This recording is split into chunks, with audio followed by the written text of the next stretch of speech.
Krishna Keshava, Krishna Keshava, Krishna Keshava, Pahima.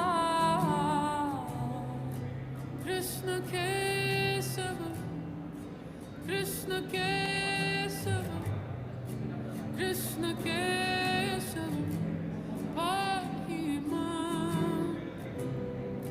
Krishna Keshava, Krishna Keshava, Krishna Keshava, Pahima. Krishna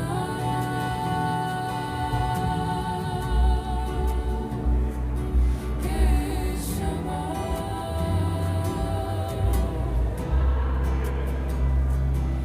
Krishna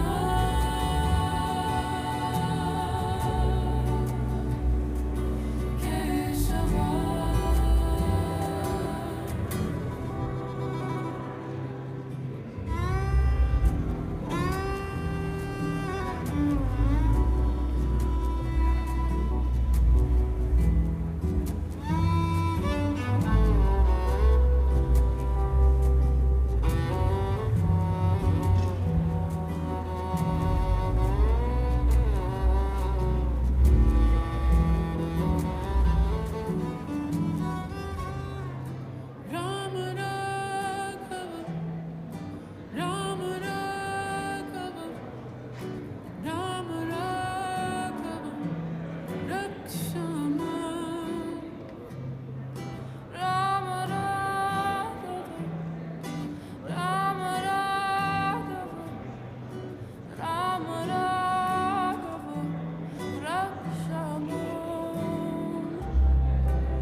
Namasye Purusham Tvadim Ishwaram Prakrite Param Alaksham Sarvabhutanam Antarbahiravastitam Namo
washes at the river's edge,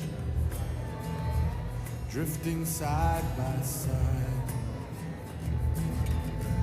Sun rises over new hotels, sages close their eyes.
Chaos and the barren trees. Maybe I am blind. Crowds of people falling to their knees. Is this place divine?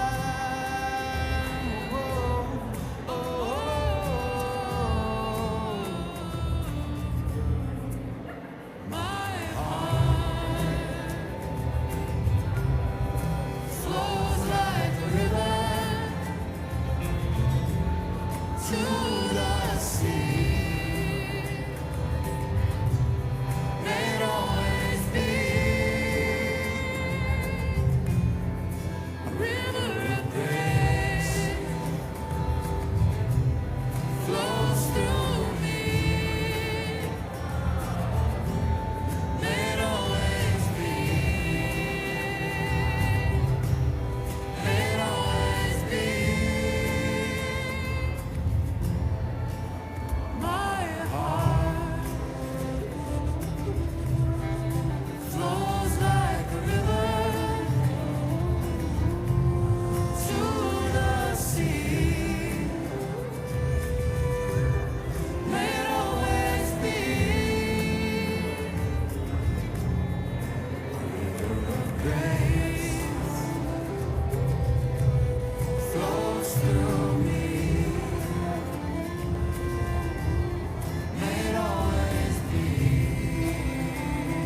camera angle from over there, so that we have like two camera angles, left and right.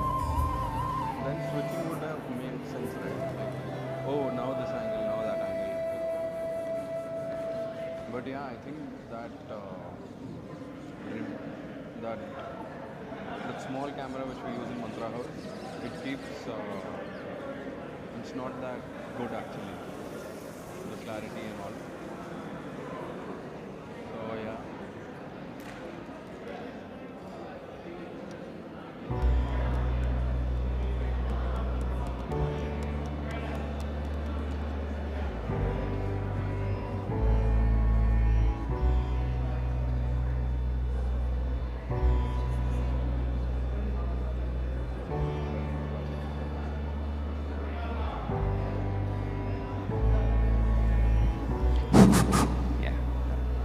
Hello everyone, welcome. Welcome to World Meditation Day. We'll get started in a moment, settle in. I'll be with you in a few moments. Thank you.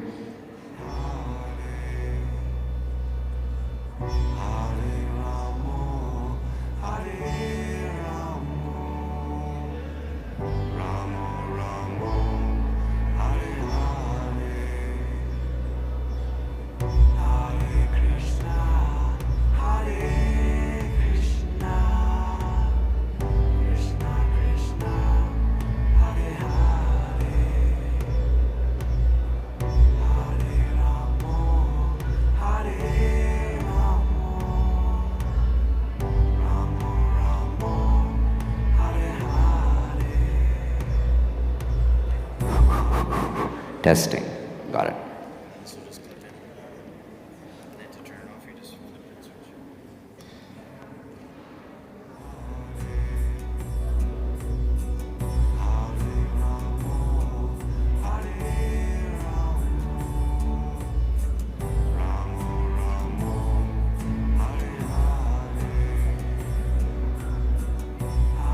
Krishna, Hare Krishna,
Hello. Hello, everyone. Welcome to the beautiful sanctuary in downtown Seattle. I did not know this place even existed until I searched for it on Google, but I'm glad we found it because I can't think of a better place to do an event like this. So while we're waiting for people to come in, we added a bit of a bonus section for those of you who like to get to places on time.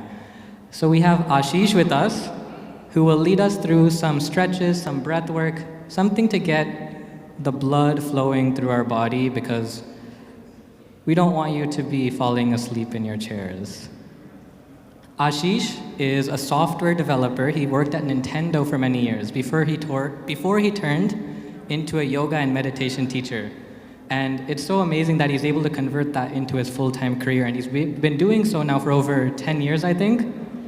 Yeah, so an extraordinary amount of time. So we're more than excited to have him join us and lead us in some exercises for the next 15 to 20 minutes. Ashish, over to you.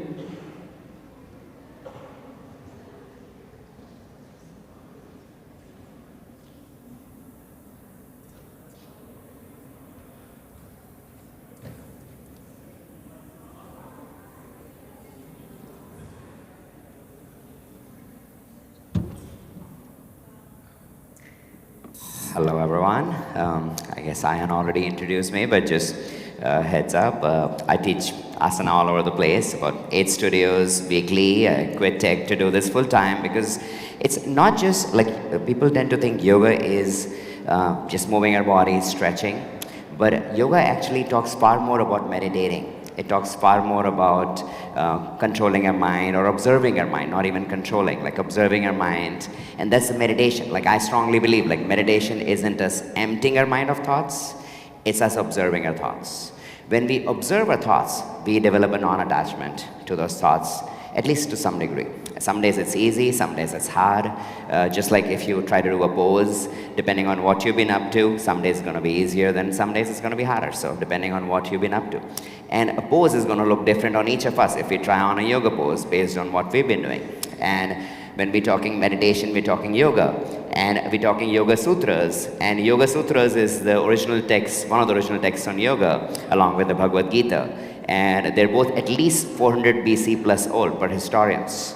And what the Yoga Sutras, the only thing they say about asana is to find sukha, ease, sthira, stability. So seeking those two. So a lot of times we are sitting in our current lives.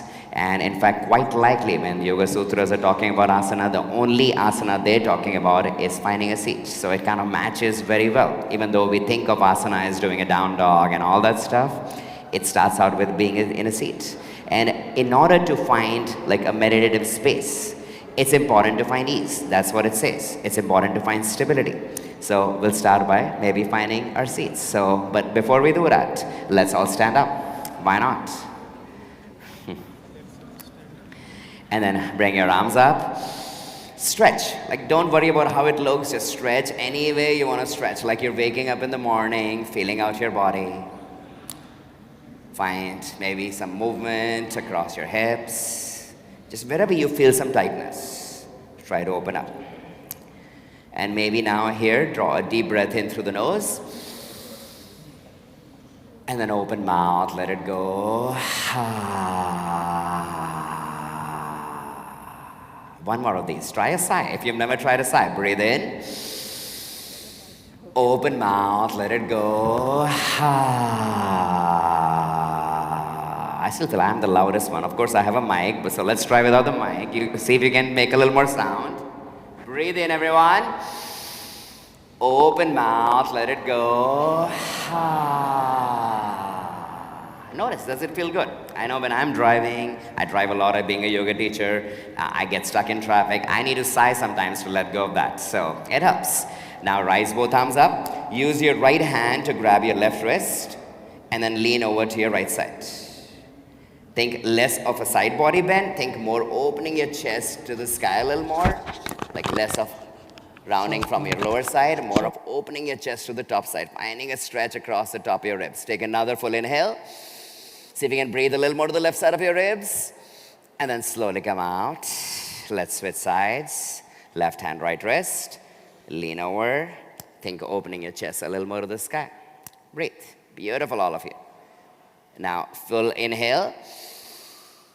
Slow exhale. Let's take one more breath here to the right side of your ribs. Breathe in a little more. Right side of your lungs expanding a touch more for a breath in. And then slowly come back center. Breathe out. Let's sit back down. And now let's find some twisting. I grab the same chair so you see what I'm doing. I'll just mirror you though. So turn over to your right side. Bring your left hand to your right knee. Bring your right arm maybe around your chair. Yeah, right arm around your chair. And now lengthen your spine as you breathe in. Twisting as you breathe out. So focus on finding a little more length in the low back. Know that we hunch a lot. The life we live in, we are on phones, couches, laptops, hunching a lot. And yeah, if you're managing the speaker system, maybe you can sit a little taller just for a moment too. There we go. It's a good reminder. It's the oldest known asana we know of. Breathe in, lengthen. And then with the length in the spine when you twist, there's a little more benefit to it. You're releasing your spine to some degree. And then slowly come back center. Let's go the other way. So right hand, left knee, left arm around your chair. Lengthen your low back. Think lift in your low back. And then from there, find a twist. Beautiful, all of you. Breathe in. Breathe out. Yoga talks about pranayama. Yoga sutras talk about ashtanga. Ashtanga, 8 limbs. And the last 4 limbs have all to do with meditation. But the second limb is asana, which is right now our seat. And the third limb is asana. The fourth limb is pranayama, breath control. Find your way back to center. Let's seek some breath control. One of the wonderful ways to breathe is, and quite a few of you might have already practiced this, we call it nadi shodhana, or alternate nostril breathing. So traditionally it's done with the right hand. If you're a lefty, you want to try with your left, you can. I typically like to question everything. That's my thing. Is like, I don't know, like maybe traditionally everybody was righty in India, that was encouraged. Maybe that's why it's with the right. If you want to try it with the left, you can. But traditionally it's done with the right. So you bring your first 2 fingers to the middle of your forehead. Right thumb to your right nostril. And your ring finger to your left nostril. The ring finger and pinky finger can stay approximately together. And now let's just take some breaths here with both nostrils open. So take a breath in. Through both nostrils, let it go. One more time. Breathe in through the nose, both nostrils. Breathe out through the nose, both nostrils. At the very minimum, you're bringing a focus here. Now close your right nostril. Inhale through the left for 4, 3, 2, 1. Close left, open right. Exhale for 4, 3, 2, 1. Inhale right, 4, 3, 2, 1. Exhale left, 4, 3, 2, 1. Let's take it a little longer. Inhale left, 5, 4, 3, 2, 1. Close left. Exhale right, 5, 4, 3, 2, 1. Inhale right, 5, 4, 3, 2, 1. Exhale left, 5, 4, 3, 2, 1. Inhale left, 6, 5, 4, 3, 2, add a hold at the top, hold for 4, 3, 2, 1, exhale right, 6, 5, 4, 3, 2, 1. Inhale right, 6, 5, 4, 3, 2, 1. Hold at the top, 5, 4, 3, 2, 1. Exhale left, 6, 5, 4, 3, 2, 1. Can you hold bottom? 4, 3, 2, 1. Inhale left, 6, 5, 4, 3, 2, 1. Hold top, 5, 4, 3, 2, 1. Exhale right, 6, 5, 4, 3, 2, 1. Hold, 5, 4, 3, 2, 1. Inhale right, 6, 5, 4, 3, 2, 1. Hold, 5, 4, 3, 2, 1. Exhale left, 6, 5, 4, 3, 2, 1. Lower your hands down. If you feel comfortable closing your eyes, close your eyes. And if closing eyes causes anxiety, know that yoga is about moving away from anxiety, not towards it. So you can soften your gaze towards the ground, and that's okay too. But draw your gaze inwards. As I said, Yoga Sutras, they talk about Ashtanga, 8 limbs. The second limb being asana, the third limb being asana, the fourth limb being pranayama, what we did, breath control.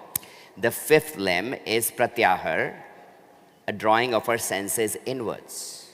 So we draw towards ourselves, letting go of the external senses, the indriya, the external senses, letting them go, even if it's brief. Like, I don't know if you've ever tried it, but when you eat your favorite food, favorite dessert, I love ice cream myself. If I close my eyes, I feel the taste even more so. And when I walk into those ice cream places, which like kind of let you sample, but they give really small samples, the only way I can taste it is by closing my eyes, really feeling it in my tongue. My tongue sense of taste gets heightened when I close my eyes. So what gets heightened for you when you close eyes, when you draw inwards a little more? Just maybe taking a moment to notice.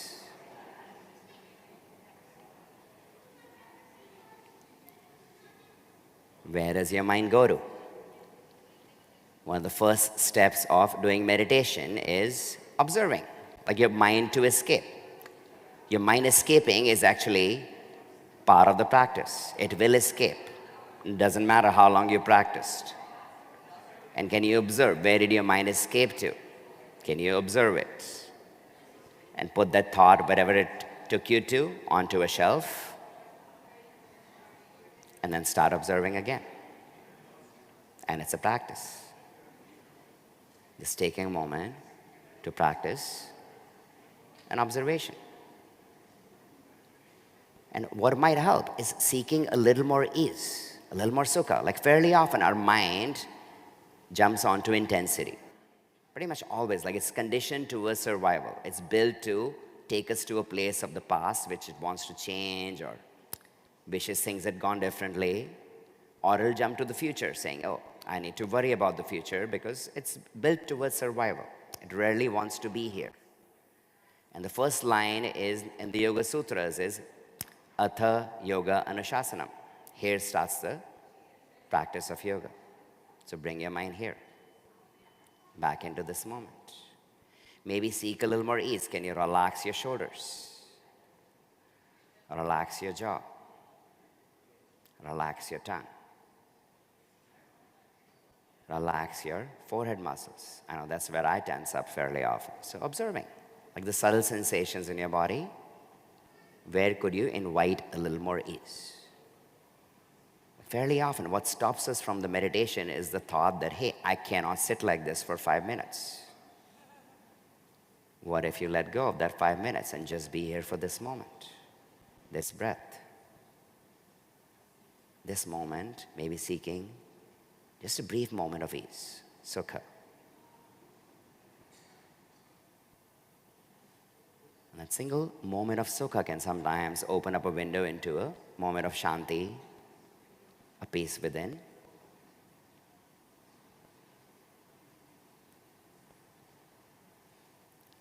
And gently open your eyes. If there's actually, let's keep eyes closed for a moment. This is a very traditional way to open our eyes in India. So as long as your hands are clean, rub your palms together.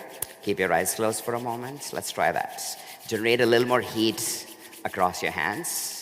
Maybe rub a little faster if you want to rub a little faster. How much heat can you generate? Generating a little more friction. And then from there, keeping your eyes closed, cup your eyelids with your palms. Notice the texture of your hands on your face. Notice the texture of your face on your hands. Like this touch on both sides. Can you get present to the subtle, the sense of touch? And then behind your hands, blink your eyes open. So there's a little bit of light which starts to come in. And then gently let your hands fall away, letting the light in. Wonderful. Let me check with Ayan, how are we doing with time? We have time still? Okay. Couple minutes? Okay. Well, while we're here, might as well do some neck stretches. So let's try some neck stretches. Since we are sitting, so we took care of a little more of the spine, the low back, but our neck is an extension of our spine. So seeking ease in the low back, seeking ease in the neck, because neck is one of the first areas we tense up too. Like we tense up here, we drop here, we tense up. So let's find some neck stretches. So bring your left arm up. Bring your left arm around your head. Try to slowly get heavier in your left arm, left shoulder. You can bring your right hand underneath your chair to find a little more stretch. If you're like, yeah, I could use a little more sensation. And know that it could look different than everyone around you, and it's okay. Now, the more heavier you get in your left arm, the more sensation you feel, but more sensation isn't necessarily better. It's just for you to discover that balance. Breathe in. Breathe out. And then just as you got heavier in your left arm, now start to get lighter, lighter, lighter. Bring your left hand, when you're ready, underneath the left side of your head. Gently pop your head back using your hand. And then let's take it to the other side. Right arm up. Right arm up and around. Get heavier in your right arm. Option to smile. It's an option. Asana doesn't mean serious. Meditation doesn't mean serious either. Meditation means presence. And fairly often, joy can get us more present than most other feelings. And I'm not saying the other feelings are wrong, but just maybe seeking a little more joy in this moment. If it's available, why not? Breathe in. Maybe get a touch heavier. Breathe out. Again, left hand grabbing the underside of your chair will give you maybe a little more length around your neck. And then slowly get lighter, lighter, lighter. Bring your right hand underneath your head. Gently pop it back center. And let's get ready to hand the mic over for continuation of your meditation practice. Thank you so much, everyone. Again, my name is Ashish. You can reach out to me anytime. I am Ashish Yoga on Instagram. Thank you so much.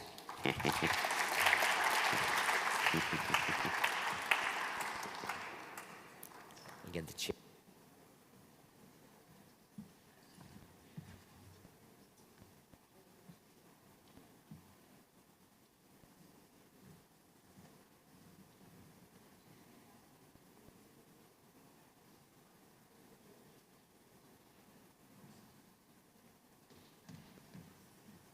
Hello, everybody. We will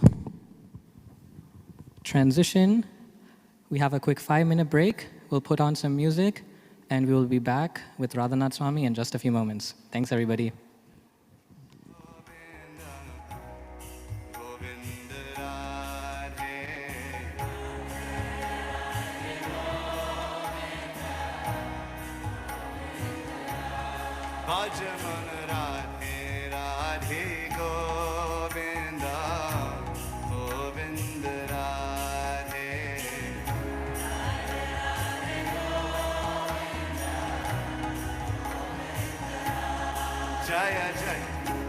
Radhe Radhe Govinda Govinda Radhe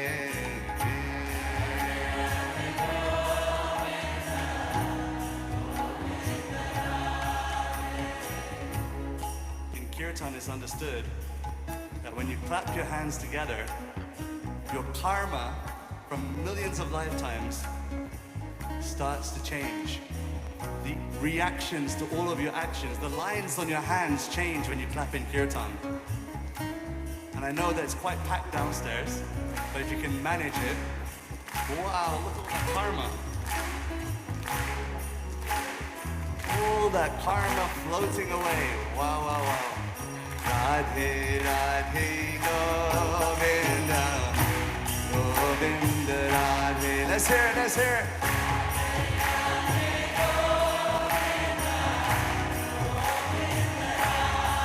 Jamana Radhe Radhe Govinda Govinda Radhe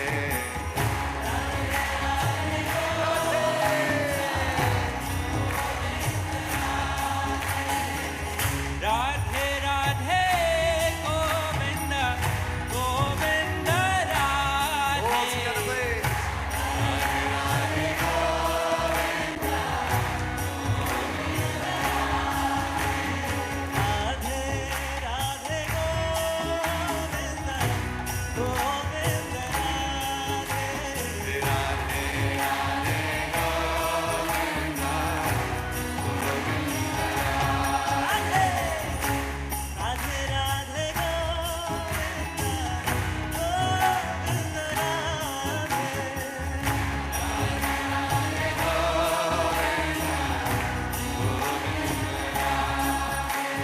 Radhe Radhe Govinda Govinda Radhe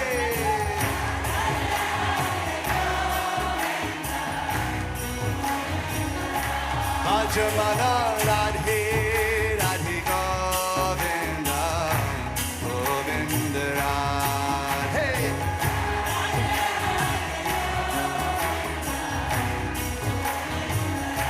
Bhajamana Radhe Radhe Govinda Govinda Radhe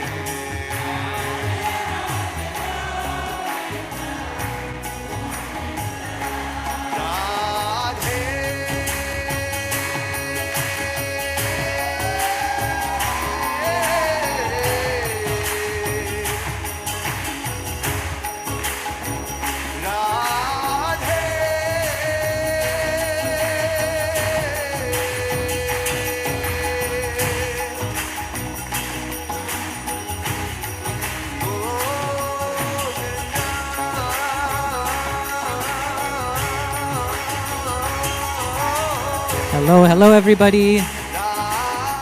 Nice to meet you all. You know, actually, that never works. I can't say nice to meet you all and say I've met you all. So let's try something. If this is your first time in the venue, raise your hand. Everybody should raise their hand because it's also my first time. Now that your hand is already up, keep them up, keep them up. We're gonna add a little wave to it. There we go. Now, nice to meet you all. Welcome to the World Meditation Day in the beautiful Sanctuary Hotel. We are, oh yeah, definitely. We are so grateful all of you can make it out today. Before we get started, I wanted to point out to those in our VIP sections, did anybody read the fine print by any chance? No?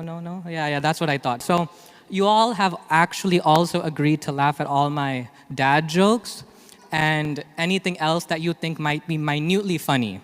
So I'm watching you all. Otherwise, we have seats in the back. No, I'm kidding. So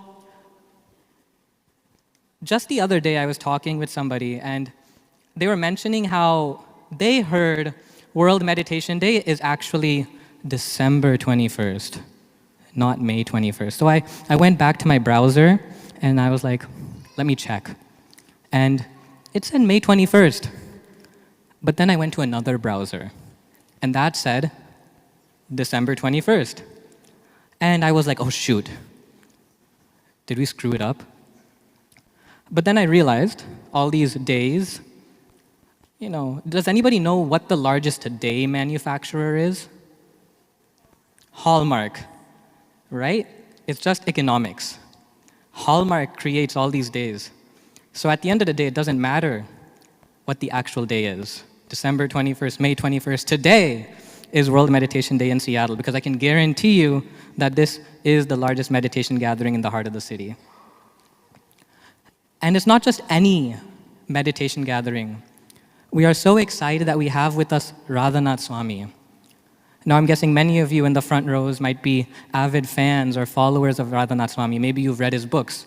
Maybe you watch him online. Maybe you've read about him in the news. But for some of you, it might just be, I saw a Facebook ad and I just wanted to try something new. So for those of you who don't know about Radhanath Swami, I wanted to share a little bit about his story because I think it is personally awe-inspiring. When I dove into my personal journey of meditation, I read The Journey Home, and I truly thought that I had found my journey home. So Radhanath Swami grew up in Chicago.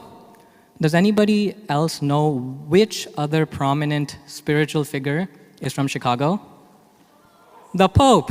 Excellent. So clearly Chicago is doing something right for the world. And when he was growing up, there was something about the American culture which didn't quite resonate with him. He was seeking something more. For instance, we all like to sit at our dinner tables and eat our meals. He would actually prefer to sit on the floor to eat. I don't know about you, but I can't sit on the floor for more than 20 minutes. Or, for instance, if he had brand new clothes, he would prefer that he would wash it a few times before wearing it, such that it didn't look so brand new. And this was at the age of 18. Are any of you 18 here? Or below 18? I know there's kids, I've heard them. Well, all of you were 18 at some point. And I know when I was 18, the only thing I would be doing is, where's the Wi-Fi password? Where's the Wi-Fi password?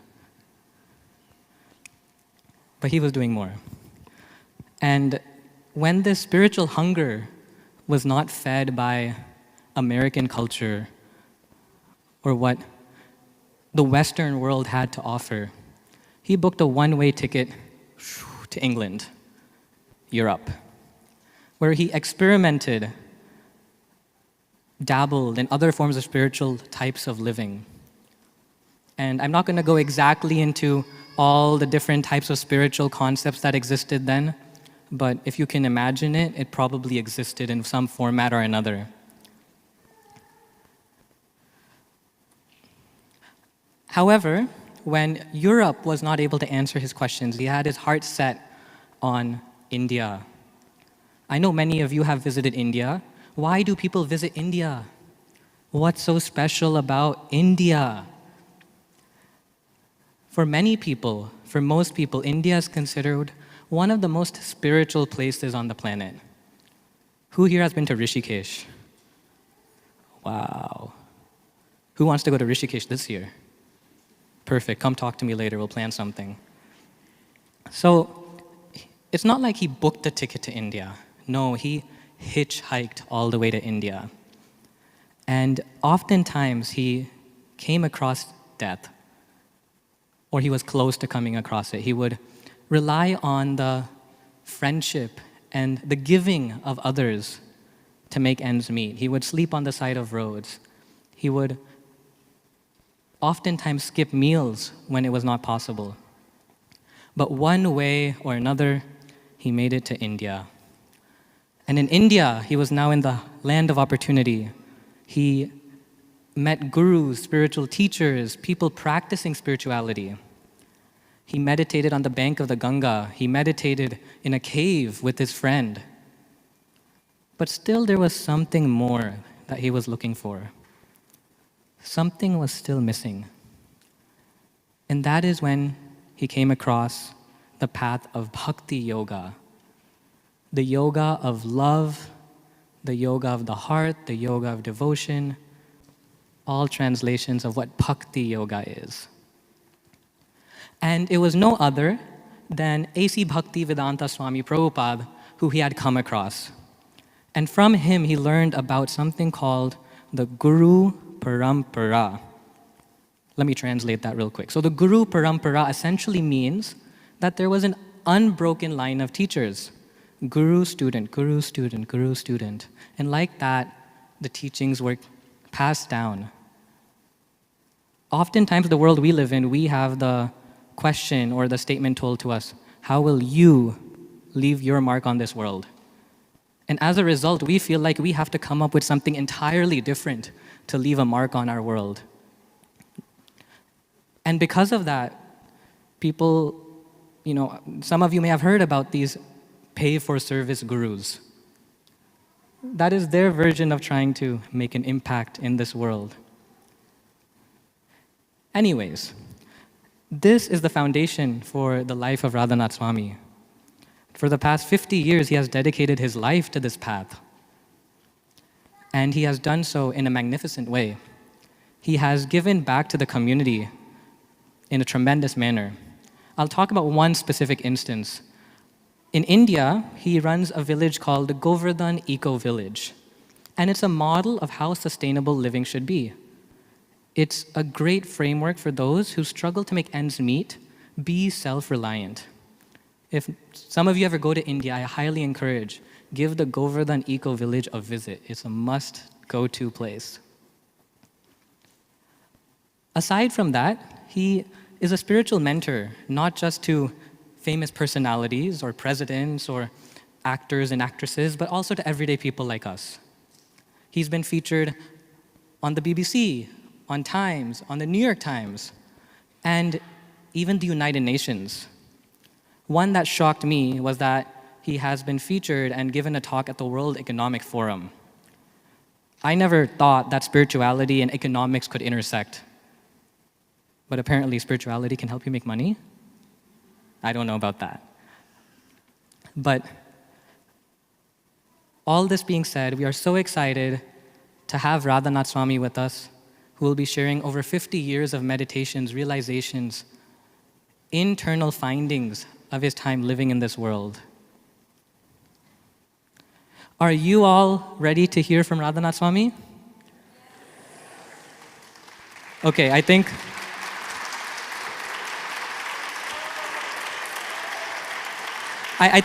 about half of you said yes, so the rest of you can cover your ears. Let's try it again. Are you all ready to hear from Radhanath Swami? Yes. Wonderful. Please welcome him on stage with a round of applause.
Thank you.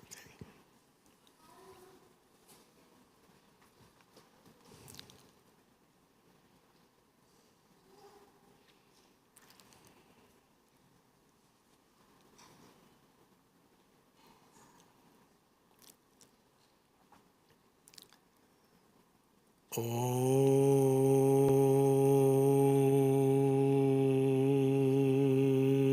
Agyantimidandasya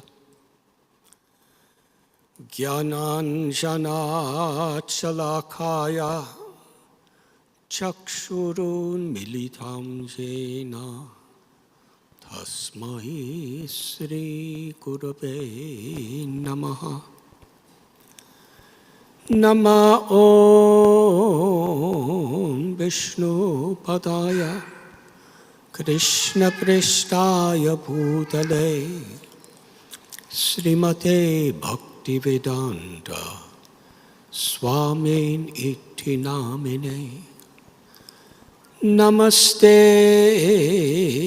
Saraswati Deve Gaunavani Pracharine Nirbhishesha Shunyavadi Aschatyate Shatarine He Krishna Karuna Sindhu Dina Bandhu Jagatpate Gopesha Gopika Kanda Radha Kanta Namostate Tapta Kanchana Gaurangi Radhe Brindabaneshwari Vrishabhanu Sute Deve Pranamami Hari Priye Sri Krishna Chaitanya Prabhu Nityananda Sri Advaita Gadadhar Shivasadi Gaura Bhaktabinda Hare Krishna Krishna Krishna Hare Hare Hare Rama Rama Rama Hare Hare.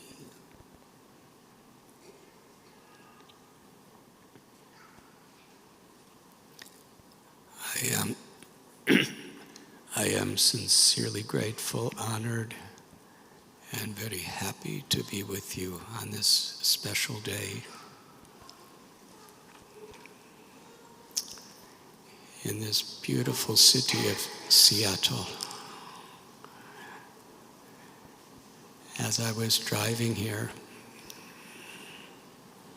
I was marveling at the natural beauty that surrounds Seattle, the lakes, the trees, the sky. And I want to thank you for coming this evening. Life is precious. And perhaps the most precious thing in life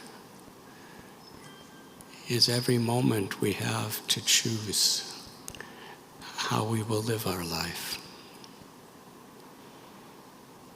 We could choose arrogance or greed or selfishness, or we could choose compassion, love, devotion. According to the Bhagavad Gita, at every moment, what choices we make, we are determining our destiny. So how precious is time? One great philosopher has written that if you waste a moment, you cannot buy that back with any amount of money. You cannot bribe time. Beauty cannot seduce time. We cannot canvas favors from time. It is a constant reality within this world. There's a beautiful verse in Srimad Bhagavatam. With every rising and setting of the sun, a person is one day closer to death. But a person who utilizes their life to pursue truth, reality, and spirituality, with every rising and the setting of the sun, we are one day closer to eternity.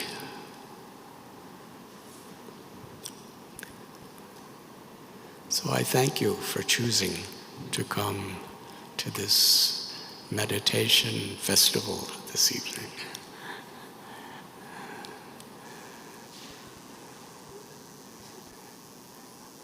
As we were driving,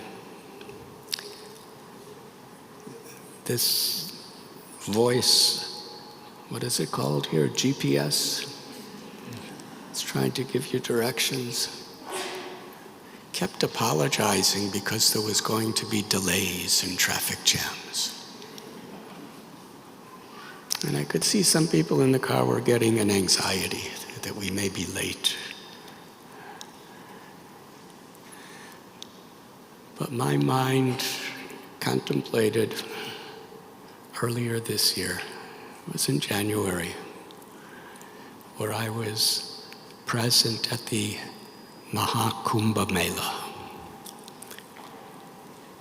Have any of you been there? Anyone there this year? Have any of you heard about it?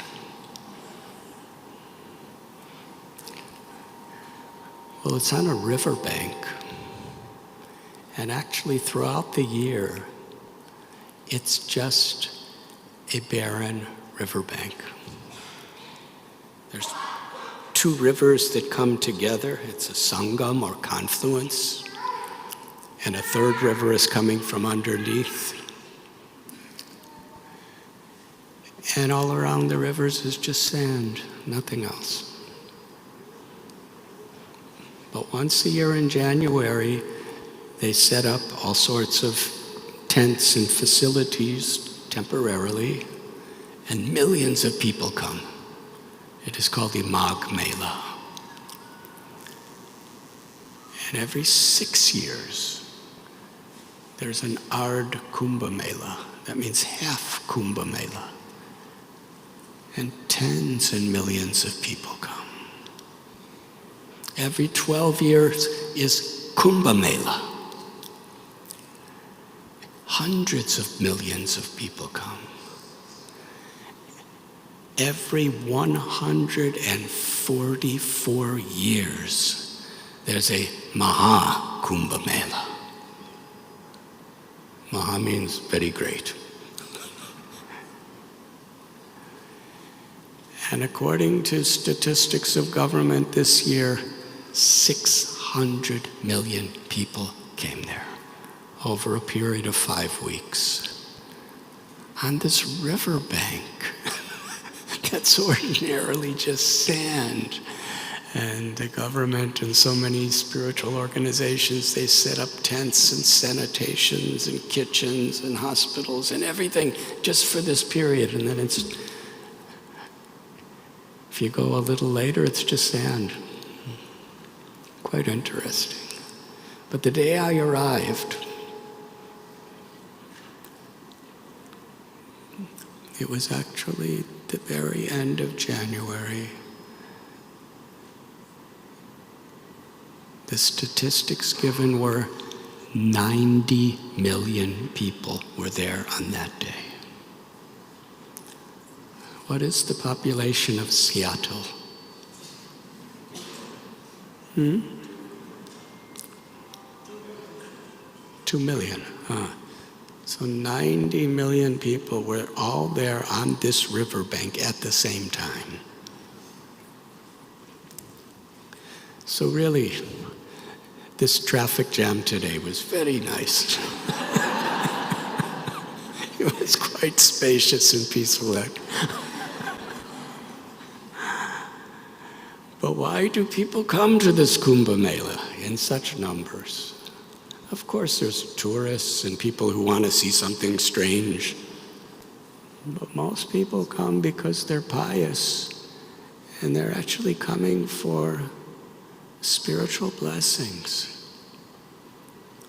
They're coming for a deeper connection to spirituality in their lives, to be with holy people who are sincerely meditating, and for a spiritual enrichment. I'd like to share a reflection that I had when I was there this year. Everybody who's there, all 90 million people, they're all trying to bathe where the two rivers meet. Ganga, Yamuna, and the third river, Saraswati. The name of the place is Prayagraj.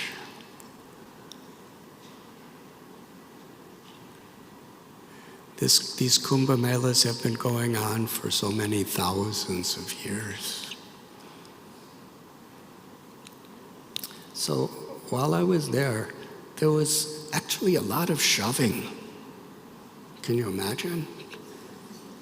Because it's not that you just appear at the confluence. You have to get there. And everyone's trying to get there. And yet it was amazing because even though there were so many millions of people that you could see at any time, and they're all kind of bouncing off each other and everything like that, people were really peaceful. More peaceful than I see people standing in the line of a grocery store.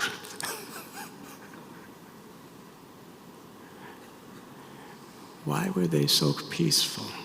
Being shoved around, having to wait, sometimes just walking a small distance, it takes hours and hours and hours because of crowds. They were so peaceful because they're grateful. They're grateful for the reason why they're there.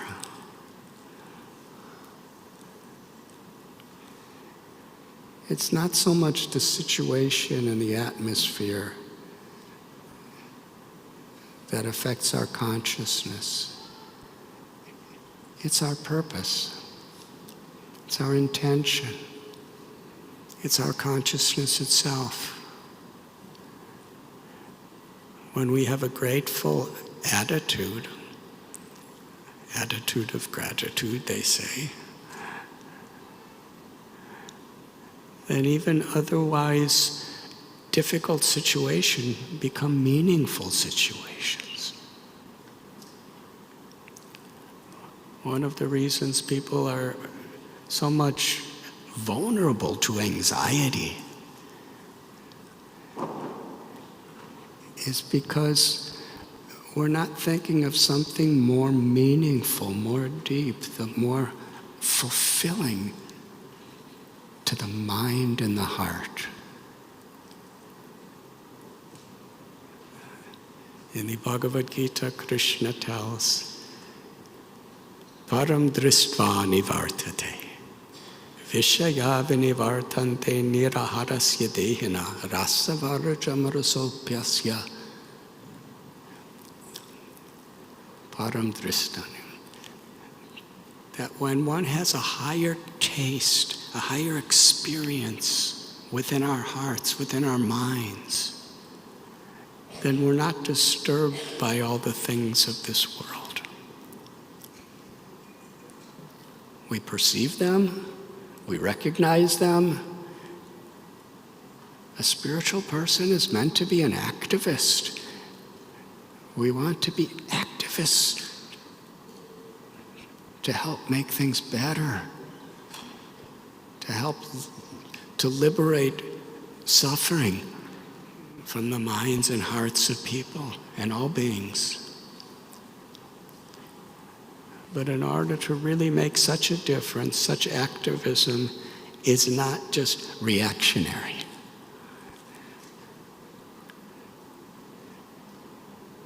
If we don't have love, we can't really give love. If we don't have peace, we can't really give peace. If our life is not so meaningful, it's hard for us to give meaning to others' lives.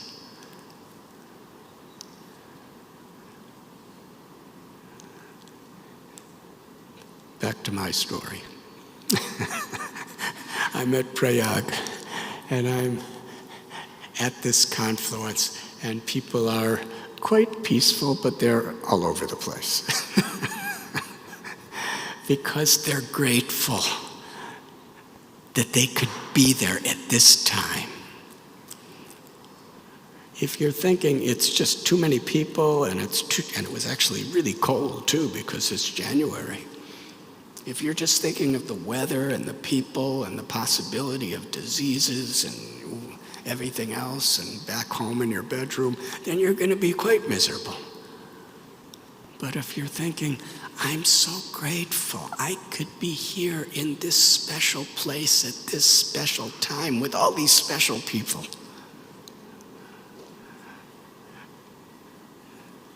Our state of mind makes everything beautiful. So while I was there, I was reflecting on being exactly in the same spot 55 years before.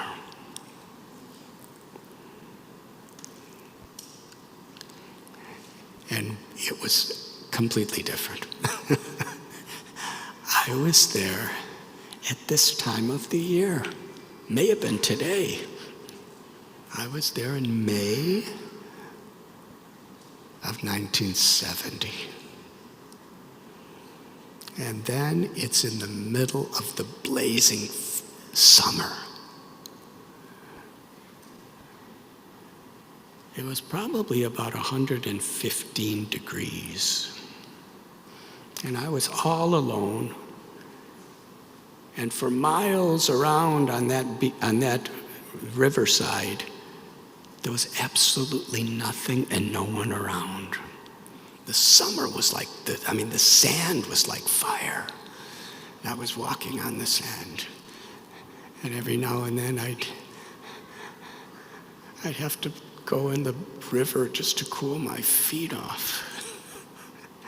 And I was walking down the river waiting to find where the Ganges would meet the Yamuna. And I found it. And it was so interesting. There was not another single human being anywhere to be seen in any direction. There was just sand and the rivers. And before going into this holy confluence to take a holy bath, I wanted to meditate. So for several hours, I just sat in the blazing sun at this river confluence and meditated. And in my meditation, I was offering prayers. I was meditating on a mantra, but as I was coming out, praying for grace, praying for wisdom. And I really believed something was going to happen that would enlighten me a little. I opened my eyes and I saw the only other person beside me was this large hawk that was floating in the sky just above my head. He was a huge hawk. He had brown, golden feathers, some white feathers. He had these claws.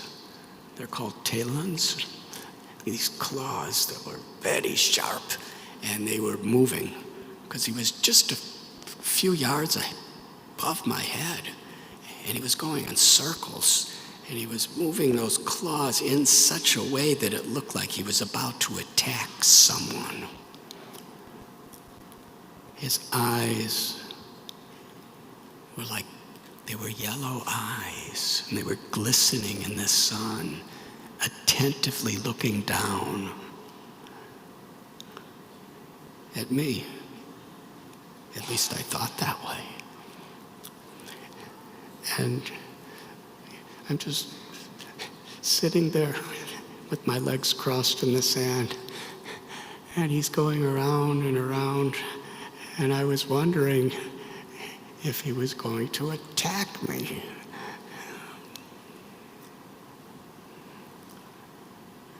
So suddenly, after coming out from this very, very deep meditation, I was thinking, what is the use of all my meditation if I'm afraid of this hawk? So I kind of, God, if you want to protect me, I'm yours. And if you want this hawk to eat me, I'm his. So I was kind of sentimental, and I was thinking like that. And as I was watching the hawk, hovering lower and lower, lower, lower, lower.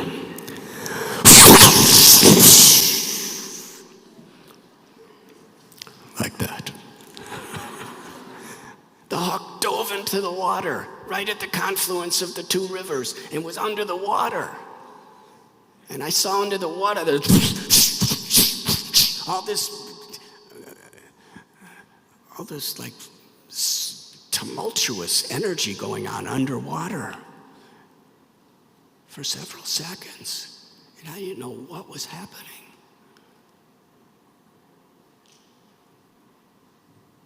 And then the hawk emerged from the water.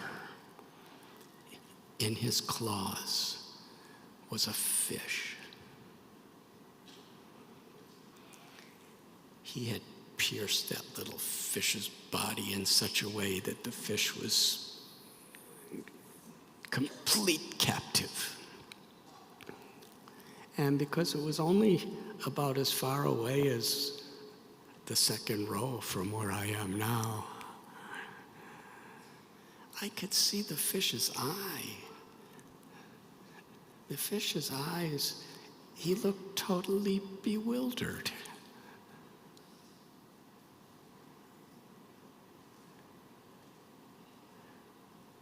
I was thinking that little fish was probably just living his or her day.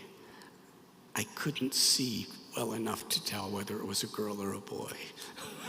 I don't know anyway. Swamis aren't so expert in these matters. Whether girl, boy, I don't know. But this little fish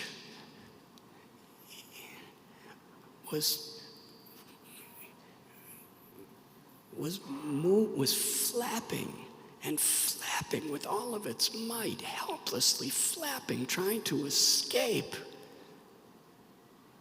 but couldn't get out of the claws. He was probably just swimming upstream, downstream, across stream, like any other day.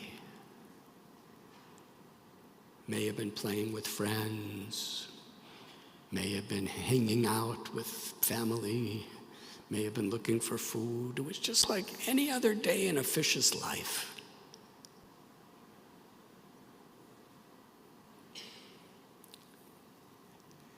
Had no idea that at the least expected moment, this hawk would pull that fish out of its complacent natural routine of life. It was going to take him to a place of death.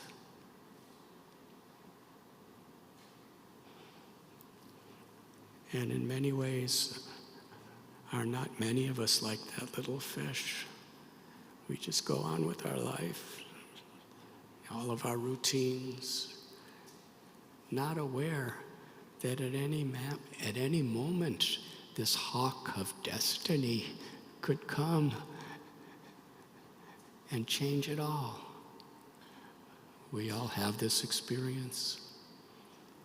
We've seen people go through these experiences. We read about it all the time, individually, collectively.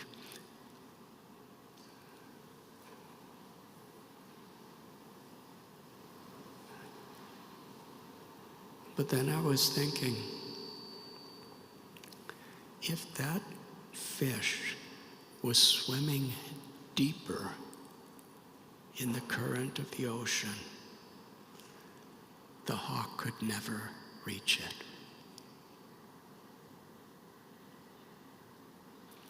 So when our consciousness is in a very shallow, superficial place, when our consciousness is very much in an awareness of just the body and the senses and all the things of this world and the enjoyments and the pleasures and the honor, dishonor, pleasure, pain, happiness, distress, success, failure, victory, defeat, health, illness. These dualities are always there in this world. I remember one holy man said that the dualities, good, bad, pleasure, pain, they're like two sides of the same coin. If you want one, you get the other. You can't have the heads of a coin and say, but I'm not going to take the tails. You get both if you want either one. So similarly, there's this ever-changing world. And if our pursuit of happiness is always here, then the fulfillment, the meaning of life is very much on the surface.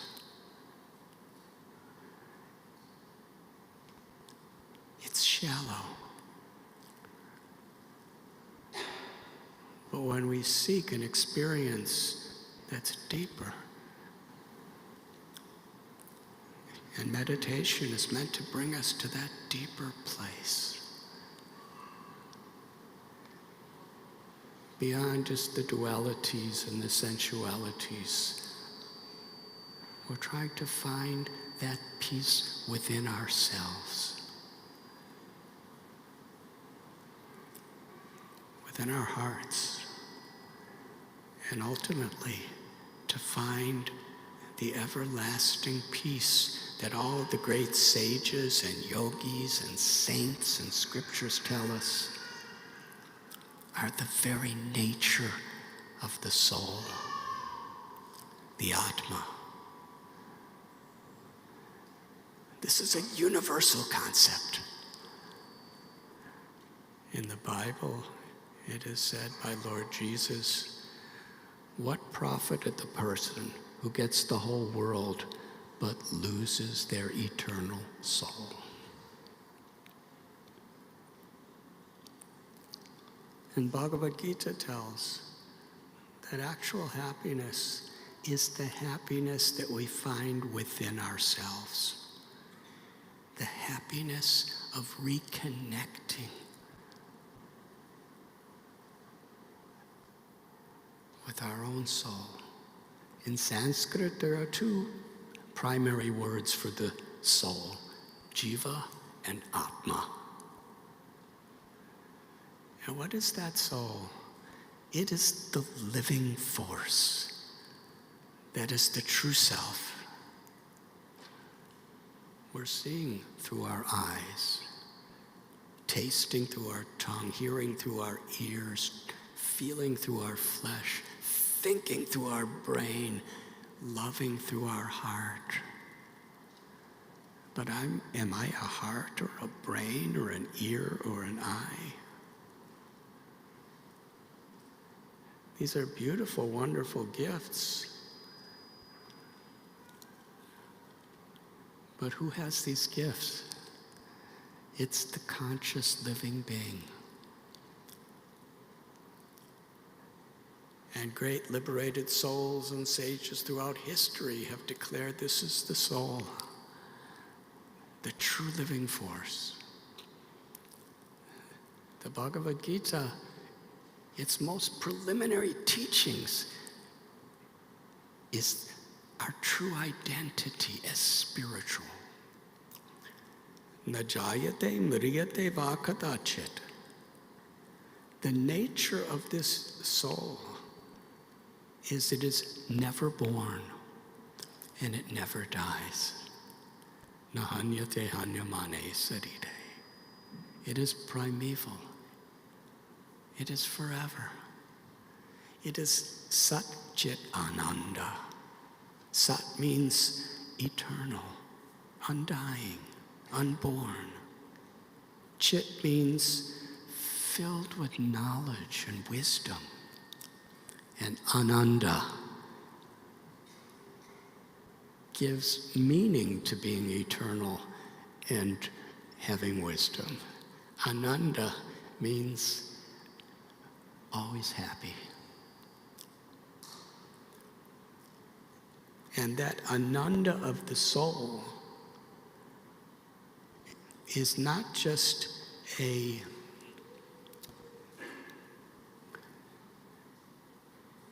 neutral condition of peace.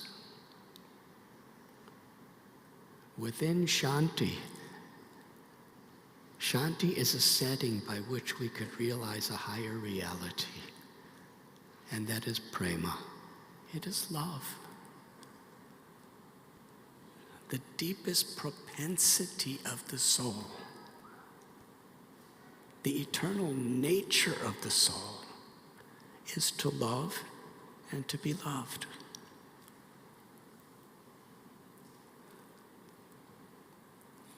Satchit Ananda.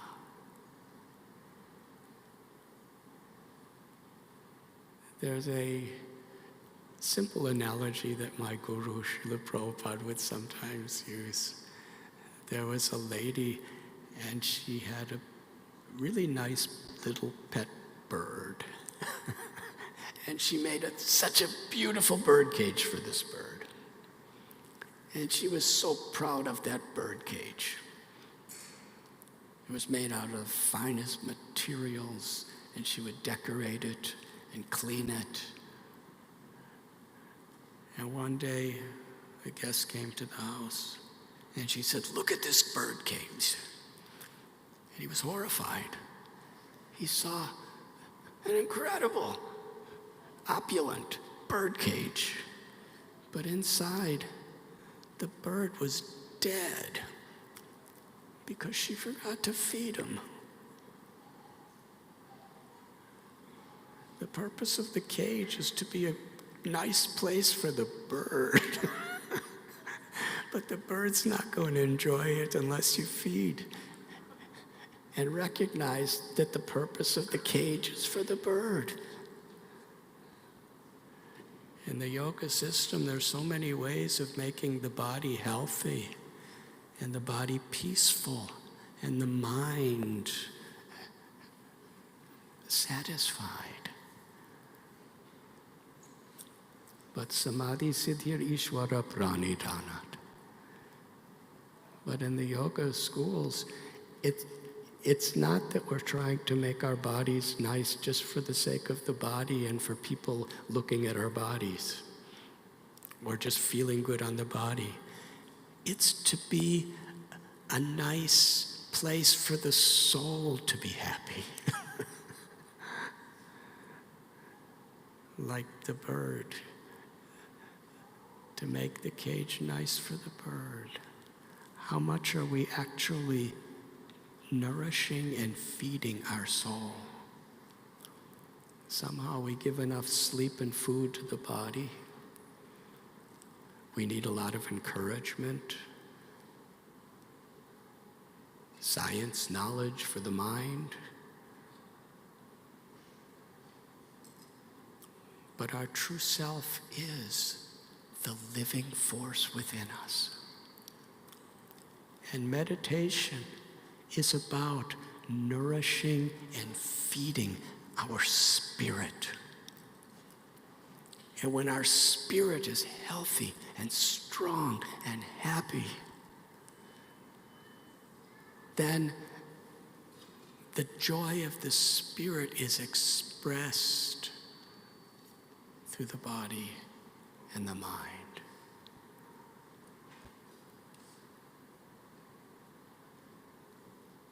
A more materialistic way of looking at life is we're trying to get things from outside to bring in. But the spiritual dimension of life is we're seeking that truth, that peace, and that love within so that we could share it outside. The deepest propensity is to love and be loved.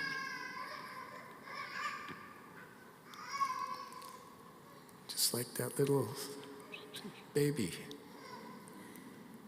She's making so much music. And her mother and father are now giving so much attention. And she's now happy. If you take a little girl and dress her really nice and put decorations on her, but you don't give her love, you don't have time. Sometimes parents, they give so many things, but they don't have time for their children. They look pretty, but they live in misery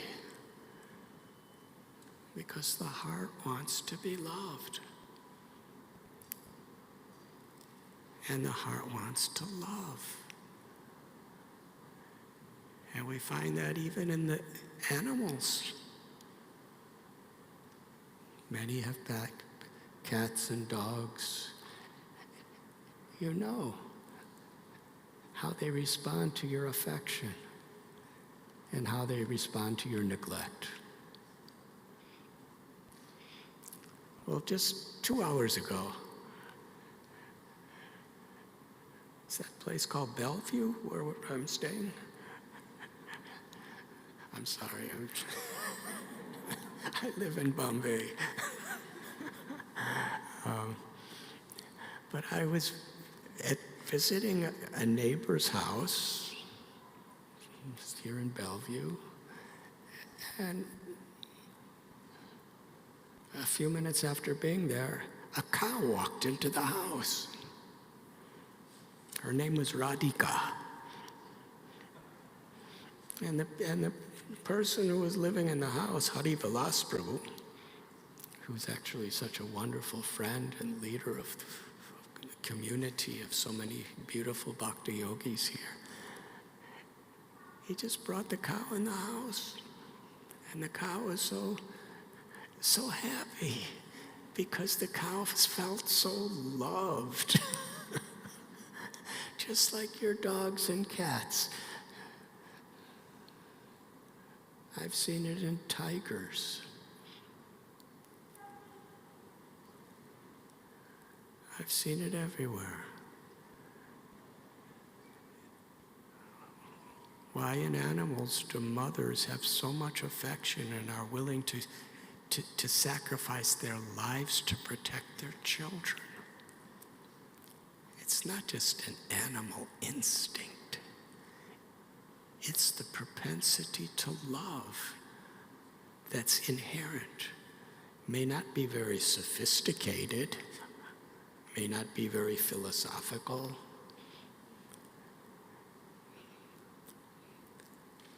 but the greatest need of the heart is to love and to be loved. Anandamayo Bhyashat, the Brahma Sutra tells. And where is the origin of that need to love? It's inherent within the soul wherever there is life. Wherever there is consciousness, there's the presence of a soul. Meditation, yoga, spirituality, at the heart of all true religion. It's to harmonize our body, our mind, with the soul. And to awaken from the soul that power to love.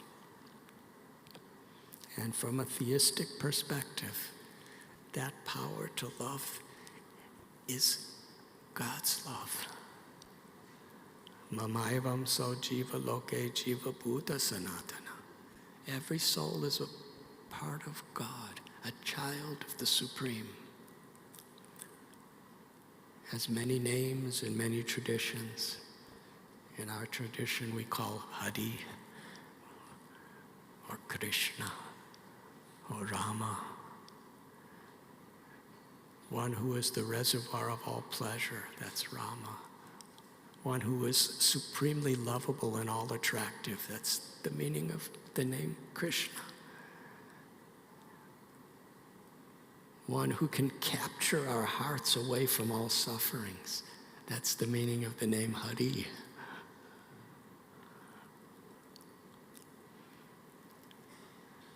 But when we experience when we tune into that love frequency, then we emit love frequency.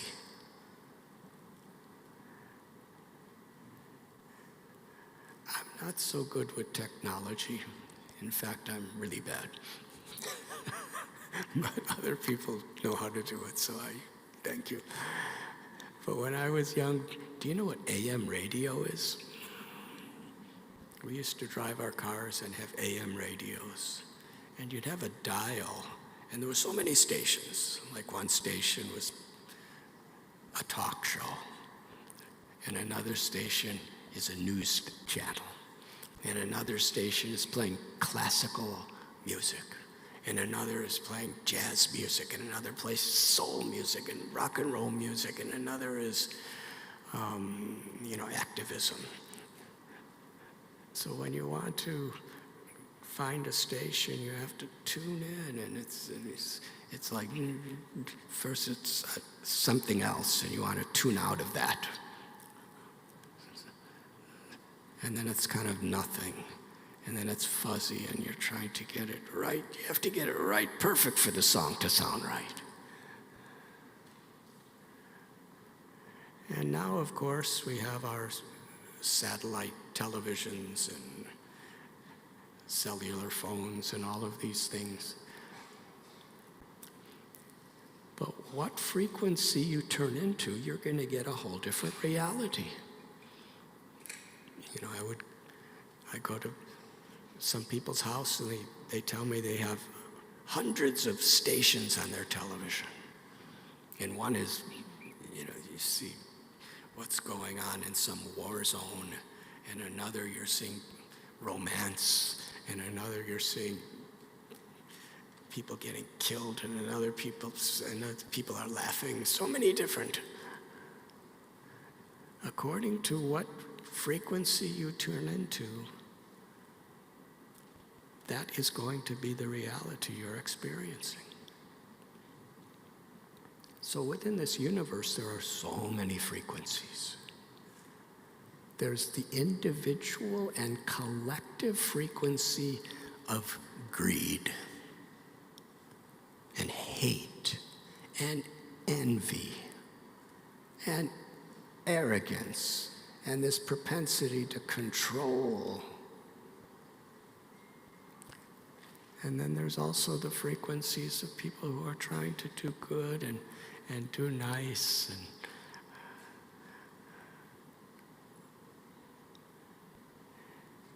And we're going to be affected, and it's in many ways, our consciousness is going to be not only influenced, but defined by what we choose to tune into.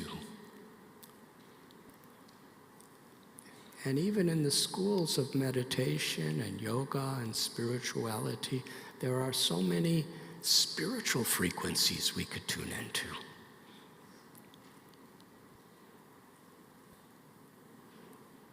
According to the mantras we're chanting, according to the technique of the meditation we're performing, and according to our particular intention of what we are aspiring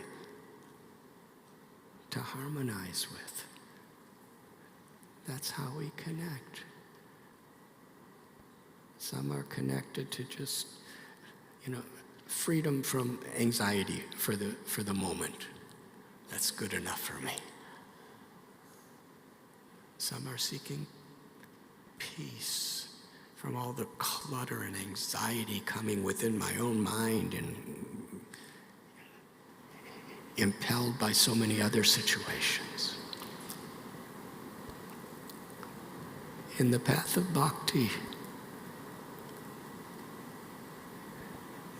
our meditation is to tune into the frequency of the innermost potential of the soul to receive supreme love from the divine or from God, to be receptive to receive that love, to emanate that love that is actually within myself, and then to be like an antenna and emit that love. When you're turned into a powerful frequency, then you become empowered by that frequency. You become an instrument, an agent of that frequency.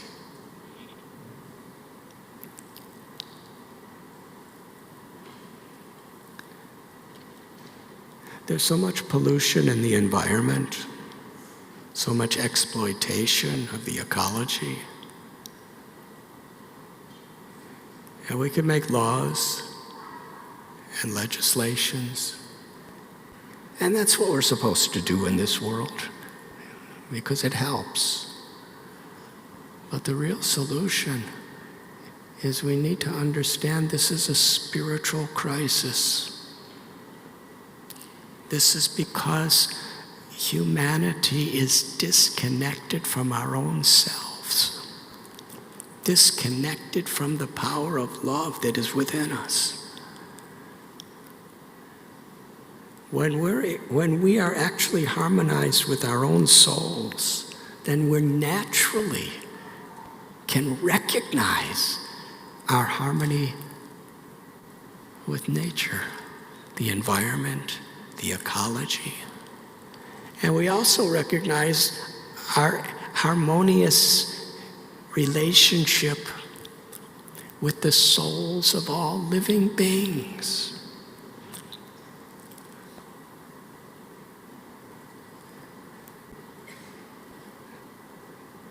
My guru gave a beautiful little example.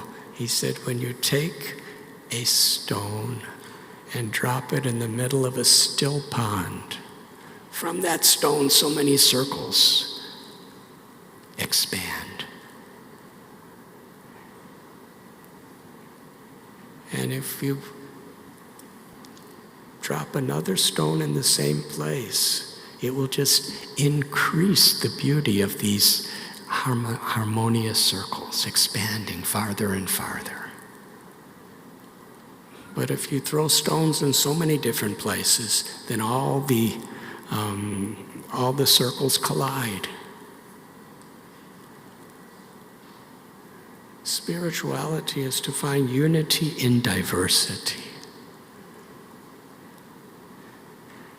to help one another to understand the importance of actually connecting with our own potential, our own nature.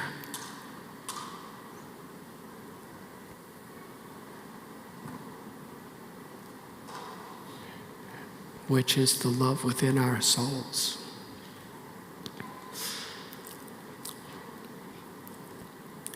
And once that's there, then naturally love is expressed through compassion.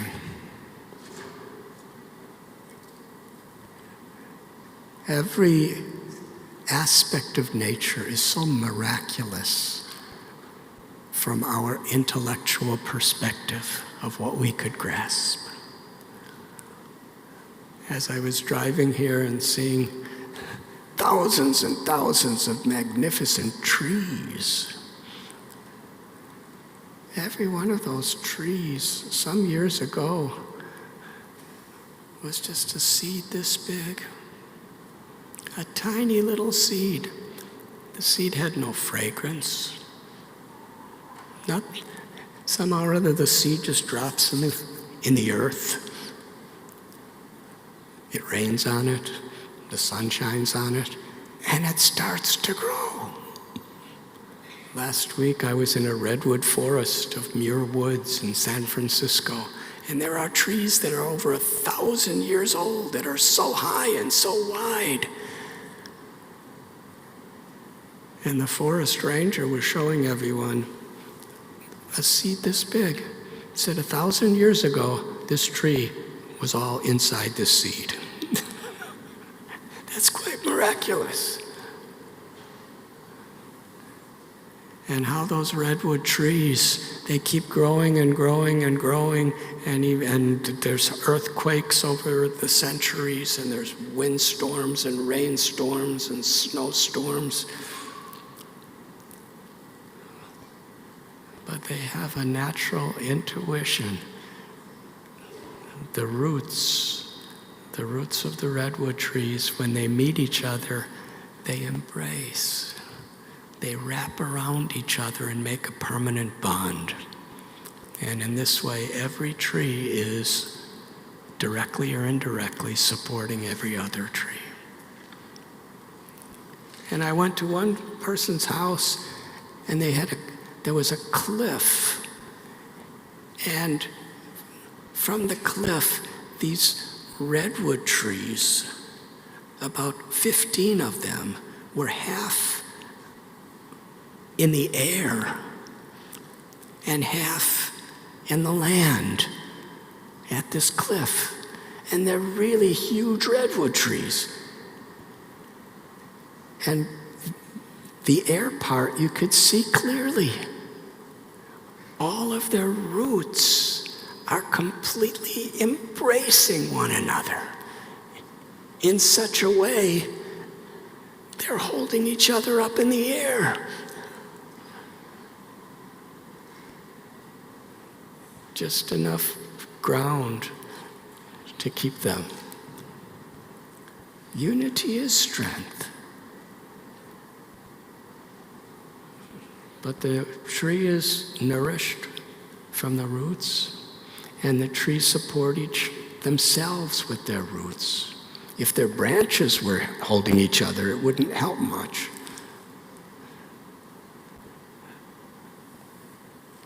This is a beautiful lesson. The roots of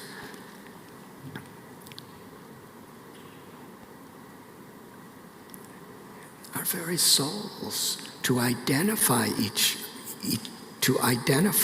other and appreciate each other, not just based on all of the superficial external identities, but to see the spiritual identity and the spiritual potential in each other.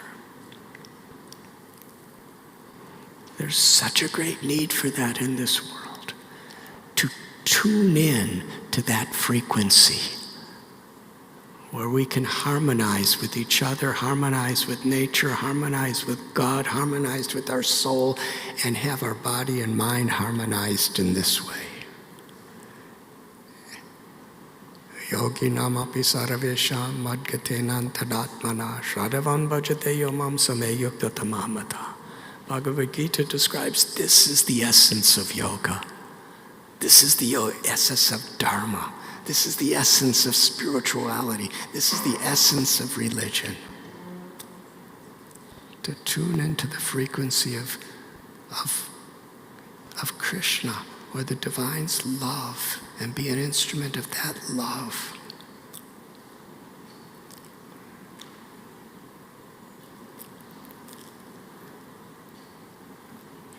This is my little spontaneous message on World Meditation Day.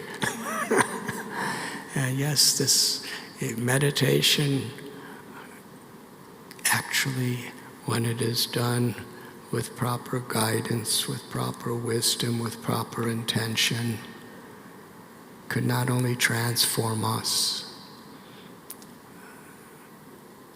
but can help us to transform the world.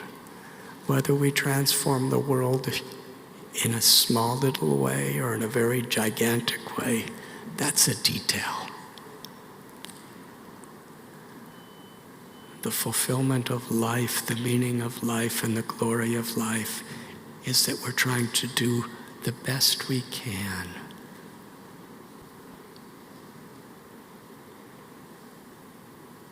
To surrender, to take shelter of that higher grace. And through our meditations, to tune in. And then with the wonderful gifts we receive, seva. Seva means to share, to serve.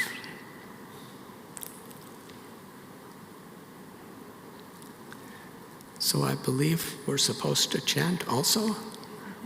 So I'm going to, at least I think I'm supposed to, lead in a mantra meditation, which is this. There are many mantras with divine names. This is called Maha Mantra. It's from the Kali Santarana Upanishad. And it is Iti Sodasakam Nam Nam Kali Kalman Nashanam.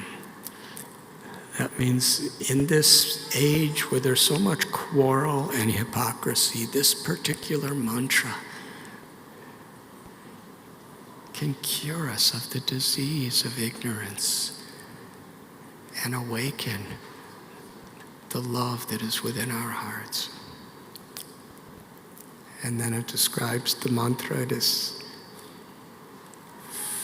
16 words, 32 syllables.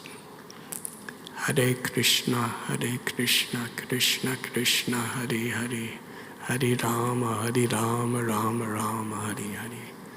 And these mantras, they could be chanted just within our mind. They could be chanted on beads, softly, meditating on each syllable. Or they could be meditated upon in music, soft, sweet, emotional bhajan. Or they could be meditated upon in wonderful, celebrating, dancing kirtan. But in all cases, it's a meditation by which we are intentionally trying to focus our conscious awareness on this divine sound vibration, which has the power to tune us in to the highest love and awaken that within our own selves. Thank you very much.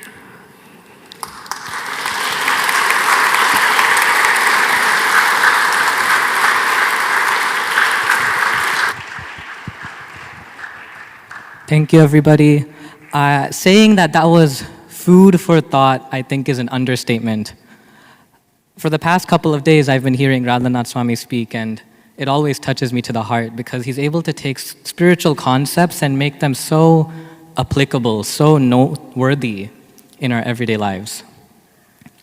So we'll do a quick transition to the kirtan musical mantra meditation. So I'll request maybe some volunteers to help take stuff off the stage, and then those who are participating in the kirtan, you guys know who you are, to slowly tiptoe your way over to the stage. In the meantime, how many of you have participated in a kirtan before? Okay, a few. But for those of you who have not participated in a kirtan before, kirtan is a form of musical mantra meditation. And something one of my spiritual teachers told me is the idea that sound carries consciousness. The tone of my voice, the music we listen to. Our lives have a soundtrack, a continuous soundtrack.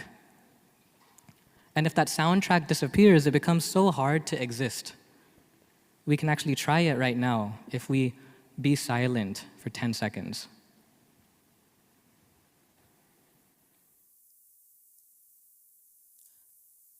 I was reading about how actually in Microsoft, they have the world's quietest room. But people are not able to stay in the world's quietest room for over a minute. It's way too isolating. So unfortunately, as humans, we are designed that we are always needing to be surrounded by sound. That's part of the reason why I think everybody in New York City or even Seattle is stressed out all the time. You're near the beeping and the honking and people running past one another with coffee, almost dropping it on each other. Perhaps it's worse in Seattle than it is in New York, right? We have the Seattle freeze. I think sound is to blame for it. Now, before we go any further, it wouldn't be complete without a word from our sponsors. I was told to make this announcement, otherwise I wouldn't hear the end of it. So this event has been organized and put on by Bhakti Studio. Bhakti Studio is a new spiritual hub located just across the street from Gasworks Park. And it's based on this idea of taking care of the bird, as Radhanath Swami was speaking about, taking care of the bird in the cage, the soul, our inner self, not just the cage itself. And for those of you who are not familiar with Bhakti Studio, I can give you some examples of events we do online and in person throughout the week. One of my favorites that we just launched and we just finished the first series is called the Living Mantra. And it dives into the science of sound vibration. It dives into research of how sound carries consciousness, how it ties into astrology, and how it's been used for generations to cure various health challenges. Oftentimes we practice without knowing why are we doing this. We just practice. But you'll find that when you know why you're doing it and why it helps, the benefit is increased. In addition, we offer events such as soul talks. We get monks such as Radhanath Swami, or even entrepreneurs or parents or anybody from the community who is from a spiritual background to come and share their wisdom in a practical manner, such that we can apply it in our everyday lives. We also have weekly Kirtan Soul Fests, a way to dive into musical mantra meditation. Of course, it wouldn't be complete without yoga now, would it? So if you would like to stay connected, if you find that there is an inner seeker in you, seeking for something a little bit more, you can scan the QR code on the back of your flyer. There's a connect with us. And if you would like to do anything, if you would like to attend an event, that's the place to go. Or Bhakti Studio is a 501c3 nonprofit. If you would like to teach at the studio, or let's say, for instance, you want to play an instrument in a kirtan, or you want to contribute anything, that would be the form to connect on. And on the flip side, if you would like to join our WhatsApp community, that is also an option. And finally, one last request. I've seen a lot of you taking videos and pictures. Be sure to tag us at Bhakti Studio Seattle. We'd love to see all the smiling faces and cool angles you've captured. Now it seems like we're just about getting ready, but I wanted to do this one exercise. How many of you are familiar with Om? Only half of you? Om is one of those universal words. No matter what country you go to, what language you speak, Om exists. In fact, who's heard of the Big Bang? Yes? Taught in high schools? So it is said in the yogic literatures that the Big Bang was actually a big Om, that the first sound created by the universe was Om. So if it's not too much effort, we'll try to create our own big bang. So on the count of 3, or from the countdown of 3, we'll all chant an Om at whatever frequency you feel comfortable. Okay? 3, 2, 1. Om.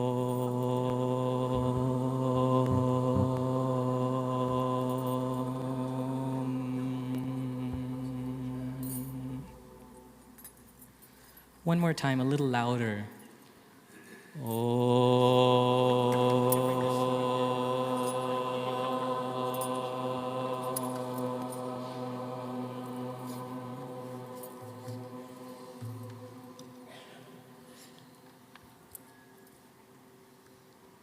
You all have far more lung capacity than I do.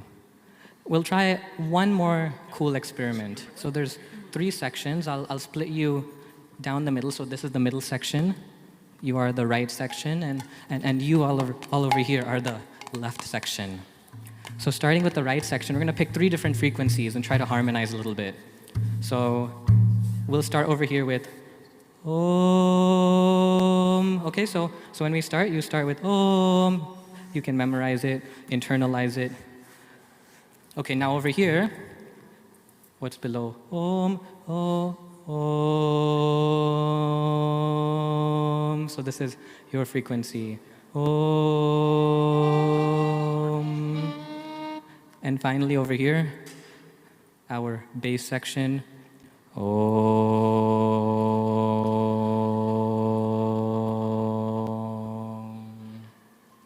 You all remember your frequency? No? Who remembers it? Go for it. That sounds about right. Okay, we'll try this experiment. So we'll start here. I'll point to you guys start, and I'll point here, and I'll point here, and we'll try to create a beautiful harmony. All right? Ready?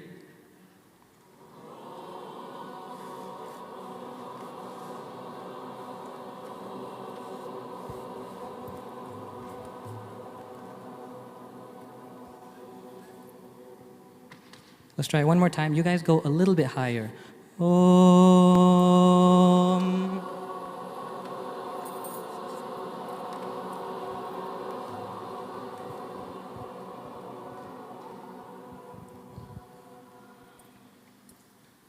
Wow, that's beautiful. I've always wanted to conduct something, so thanks for letting me point at you guys and do that. Give a big round of applause to yourselves.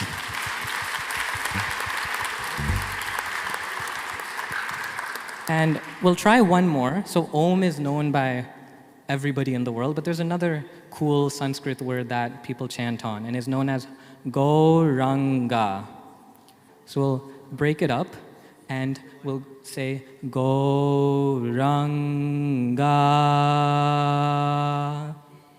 Feel ready?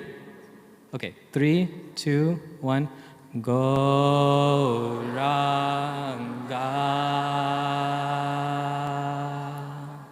One more time, a little louder, a little louder. Gauranga.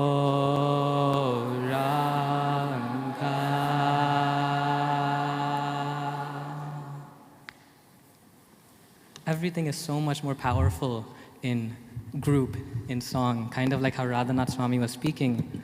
When the redwood trees interweave their roots, there is so much more strength. And in this musical mantra meditation experience, this kirtan, I hope we're all able to interweave our roots in this heart song to feel the collective power of prayer, a powerful prayer that you may not be able to experience just by yourself, but can only be experienced in this hall with so many of you here. That being said, it is our humble request that you put in your full attention and intention into the kirtan. You may repeat along if you know the mantra. If you don't know the mantra, you can try to absorb yourself. We are 70% water after all, isn't it?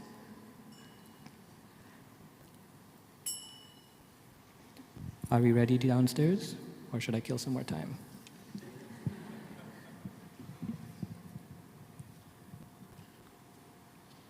Okay, I think we're ready.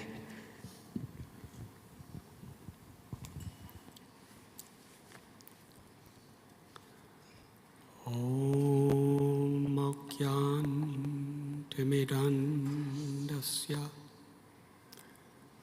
ज्ञानाञ्जनाशलाकय चक्षुरुन्मिलितं येन तस्मै श्रीगुरवे नमः।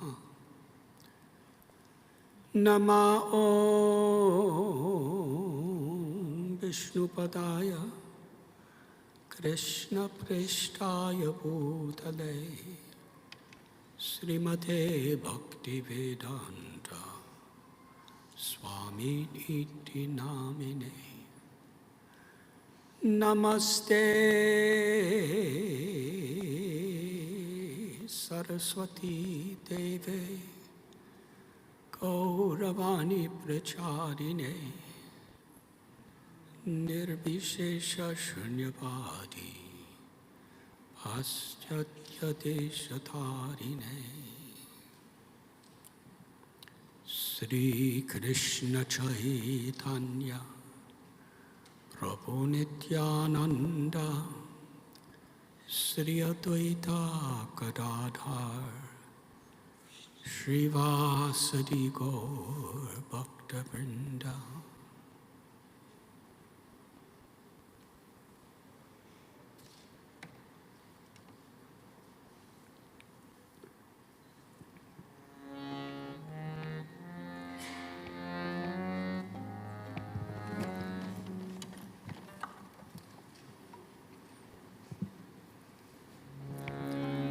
Hare Krishna,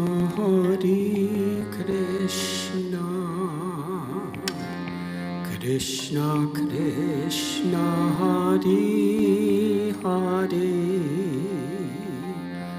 Hare Rama,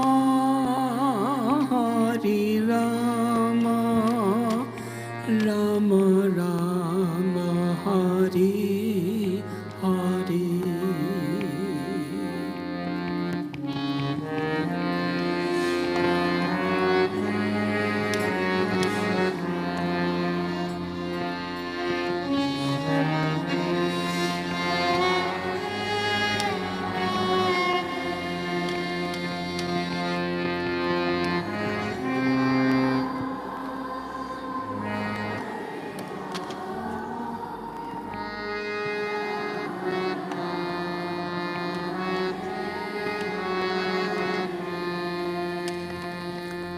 Hare Krishna,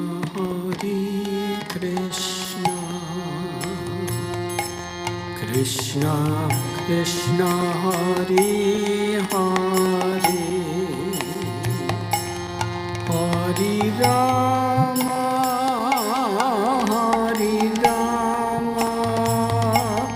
Rama Rama, Hare Hare.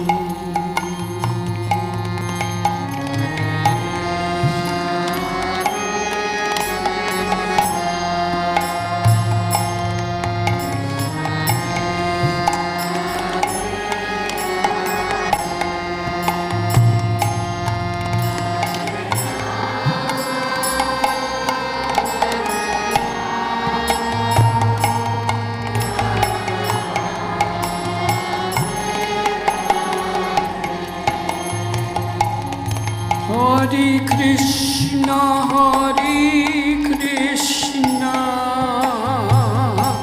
Krishna Krishna, Hare Hare, Hare Rama, Rama Rama, Hare Hare.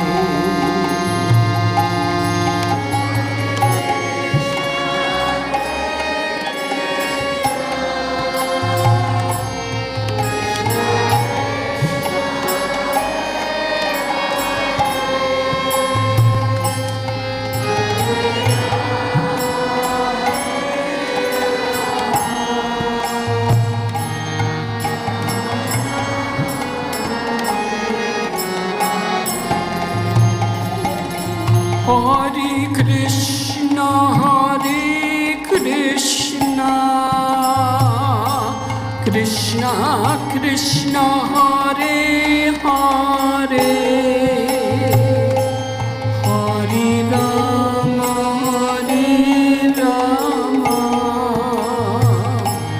Rama Rama Hare Hare Krishna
Krishna Krishna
Krishna, Krishna Krishna, Hare Hare, Hare Rama, Rama Rama, Hare Hare.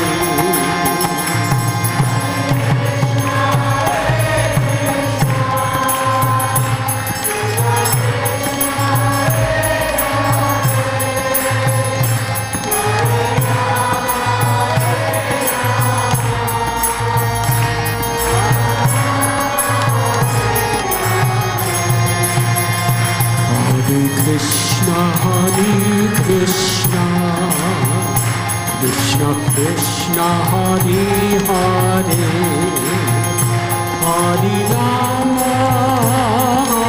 Rama, Rama Rama, Hare Hare.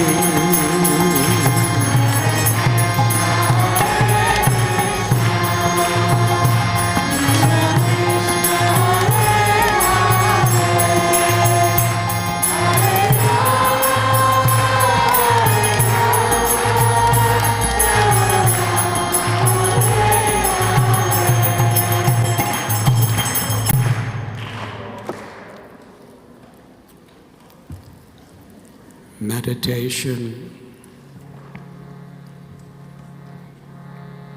is a practice wherein we put our precious time to dedicate to enriching our life internally.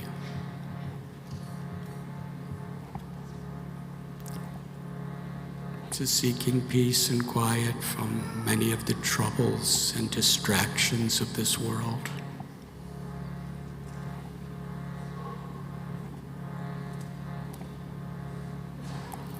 Or tuning in to that power of grace and love. To unite with the Supreme, with God, with Krishna.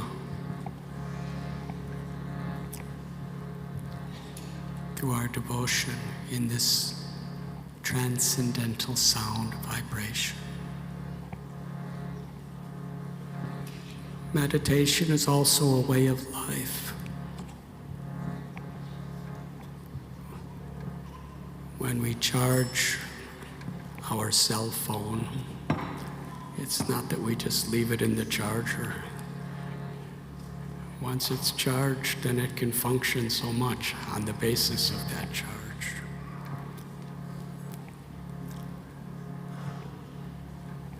In our meditation, in our sadhana, we become spiritually charged. And that gives us the power, the intelligence, and the will to do wonderful things in this world, to live with morality, with character, with devotion, to live in a spirit of seva.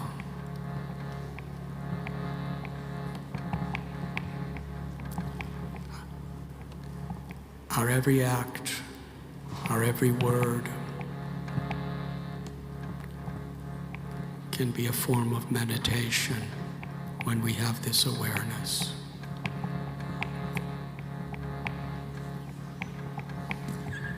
To be aware of the presence of the Supreme and to be reciprocating through all aspects of our life, even in the most ordinary ways.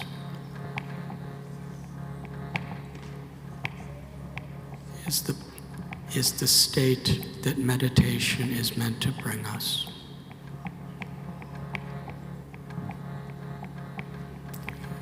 I would like to invite all of you to do a special type of meditation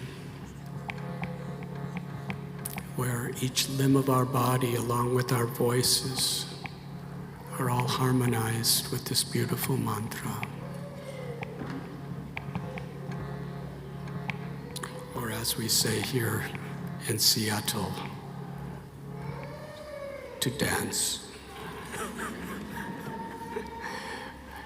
For all of those who would like, please stand up, and I'll show you what is called the Swami step.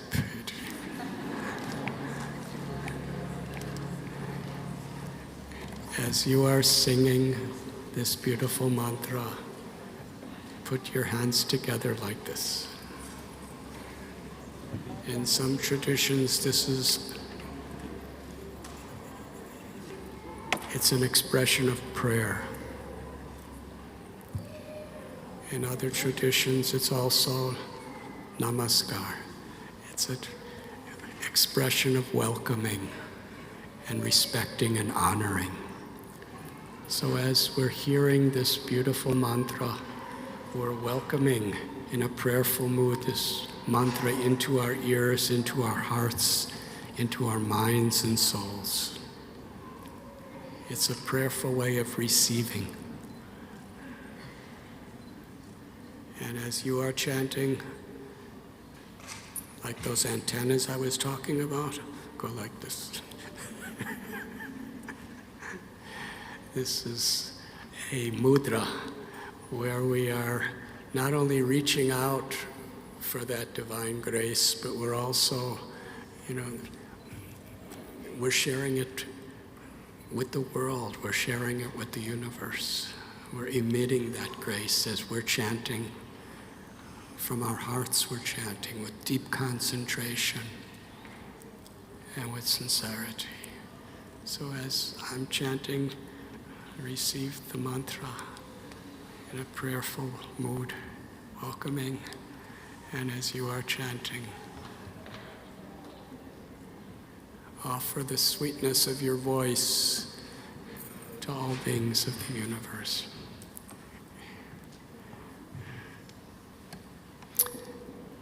And just so that your feet don't feel lonely, according to the beat, play a real simple beat, please. You're very good, so please become simple. Put your right foot in front of your left foot and your left foot in front of your right foot, and could someone demonstrate? Yes.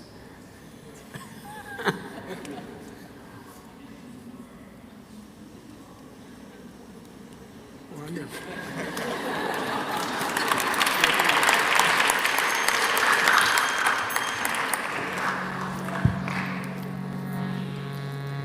And at the heart of it all is, with great feeling, we're singing.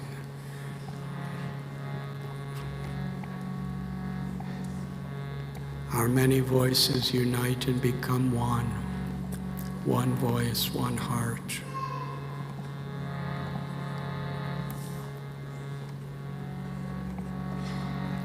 To be an instrument of God's grace. Hare Krishna, Hare Krishna, Krishna Krishna, Hare Hare, Hare Rama, Hare Rama, Rama Rama, Hare Hare. Everyone.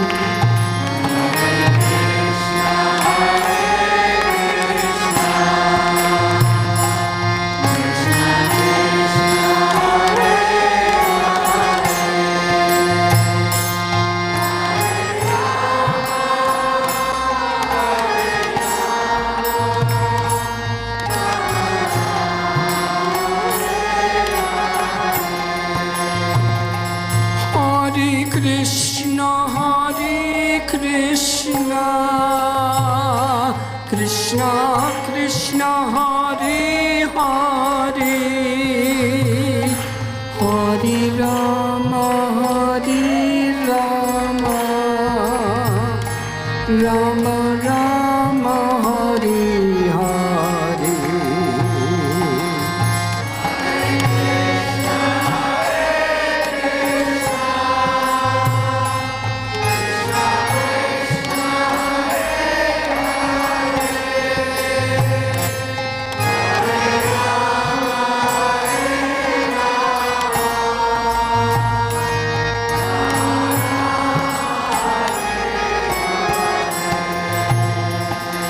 Hare Krishna, Krishna Krishna, Hare Hare, Hare Rama, Rama Rama, Hare Hare.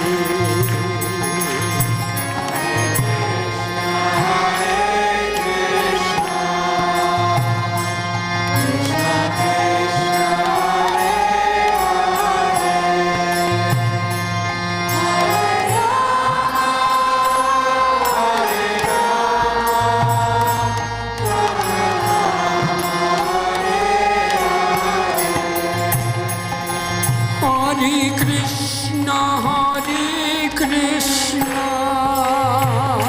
Krishna Krishna, Hare Hare, Hare Rama, Rama Rama, Hare Hare.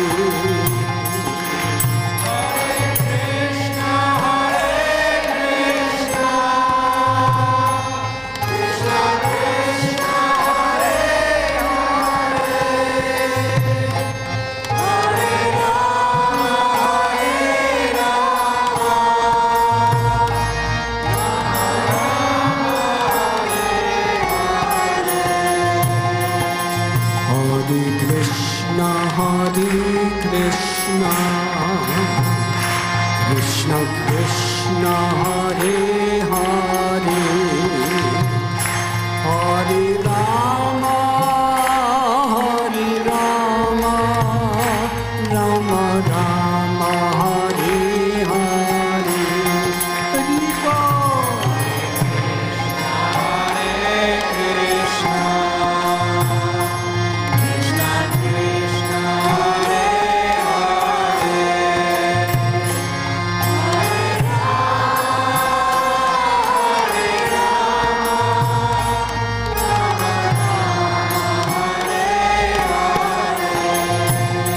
Hare Krishna, Krishna Krishna, Hare Krishna Krishna, Hare Hare,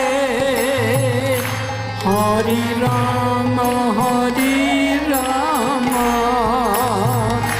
Rama Rama, Hare Hare. Hare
Krishna, Hare Hare, Hare Rama, Hare Rama, Rama Rama, Hare Hare.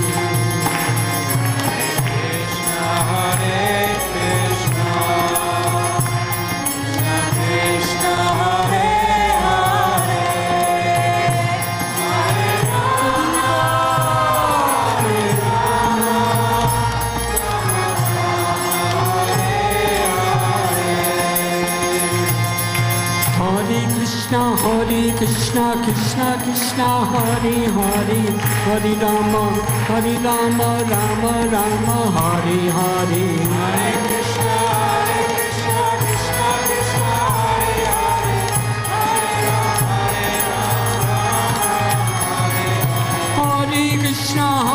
Krishna, Krishna Krishna, Hare Hare, Hare Rama, Rama Rama, Hare Hare. Hare Krishna, Krishna Krishna, Hare Hare, Hare Rama, Hare Krishna, Krishna Krishna, Hare Hare, Hare Rama, Rama Rama, Hare Hare.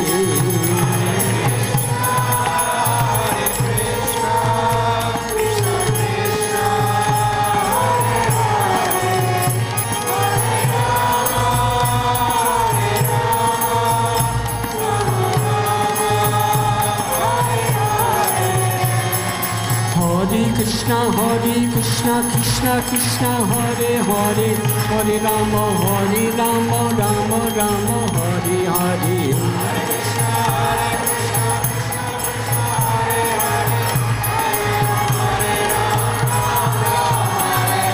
Hare Krishna, Krishna Krishna, Hare Hare, Hare Rama, Rama Rama, Hare Hare.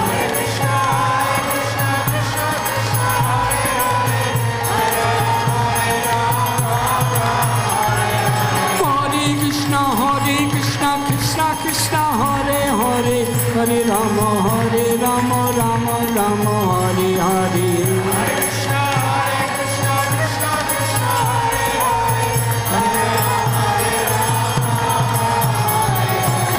Hare Krishna,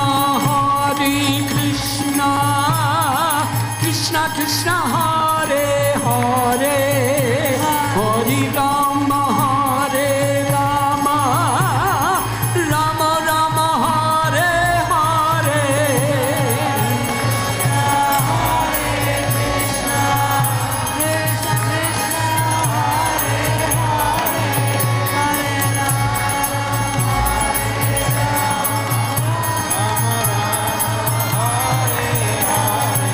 Hare Krishna, Krishna Krishna, Hare Hare, Hare Rama, Rama Rama, Hare Hare.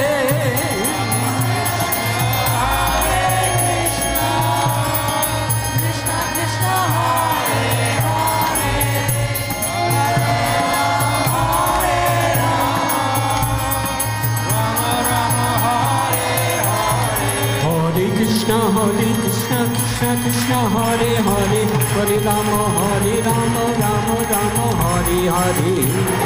Hare Krishna, Krishna Hare Hare,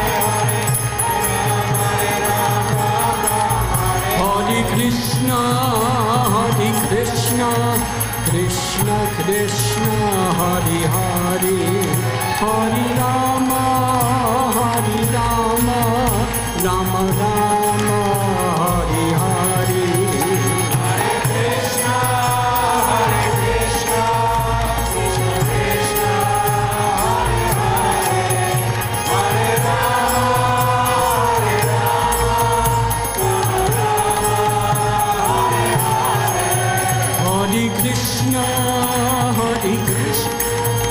Krishna, Krishna Krishna, Hare Hare, Hare Rama, Rama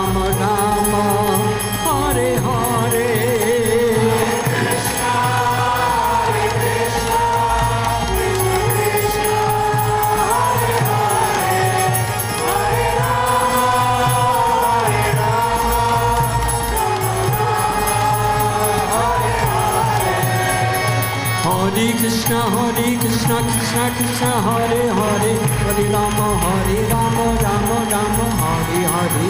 Hare Krishna, Krishna Krishna, Hare Hare, Hare Rama, Hare Krishna, Krishna Krishna, Hare Hare, Hare Rama, Rama Rama, Hare Hare. Hare Krishna, Krishna Krishna, Hare Hare, Hare Rama,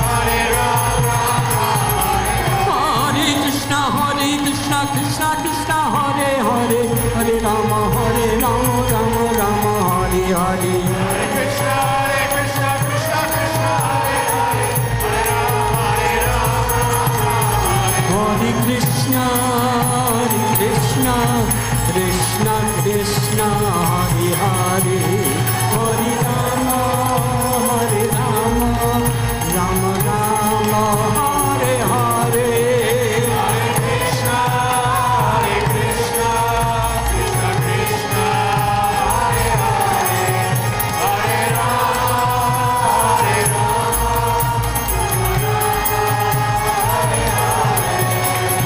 Krishna, Krishna Krishna, Hare Hare, Hare Rama, Rama Rama, Hare Hare. Hare Krishna, Krishna Krishna, Hare Hare, Hare Rama,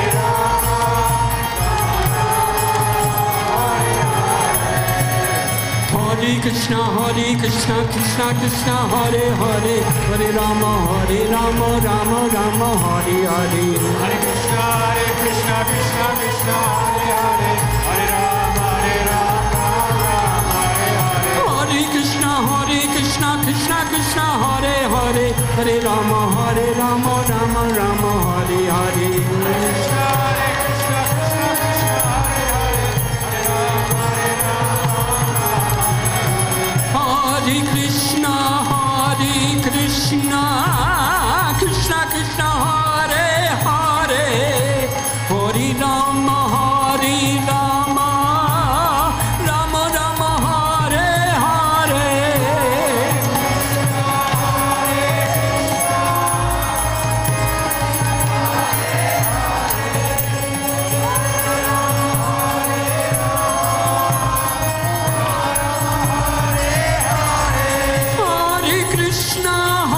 Hare Krishna, Krishna Krishna, Hare Hare, Hare Rama, Rama Rama, Hare Hare.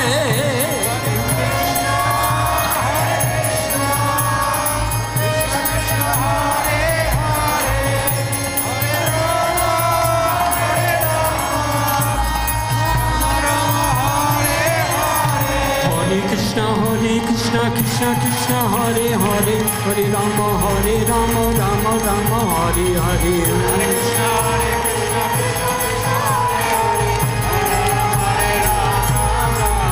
Hare Krishna, Krishna Hare Krishna, Krishna Krishna, Hare Hare, Hare Rama, Rama Rama, Hare Hare.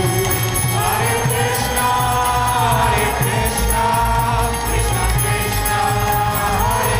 Rama Rama, Hare Hare.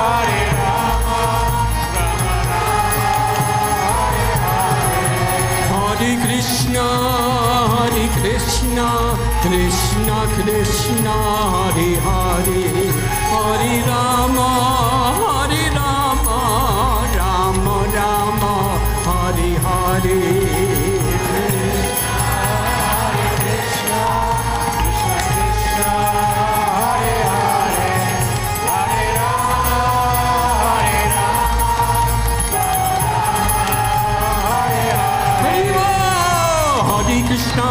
Krishna, Krishna, Hare Hare, Hare Rama, Rama Rama, Hare Hare.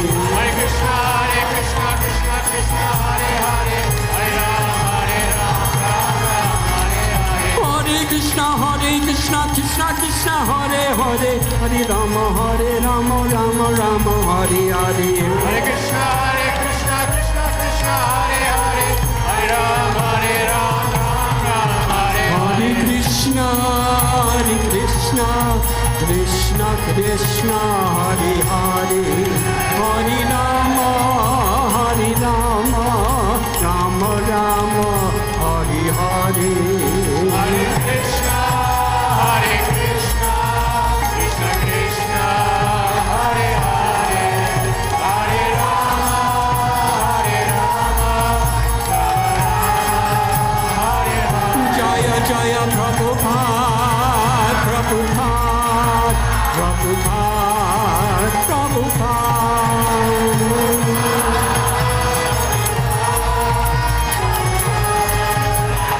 Nitai Gaura Haribo, Haribo, Haribo, Haribo. Nitai Gaura Haribo, Haribo.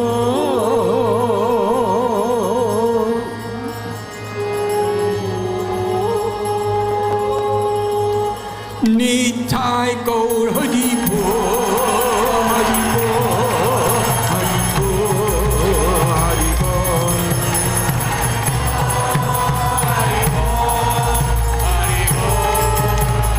Nitai Gaur Haribo, Haribo, Haribo, Haribo.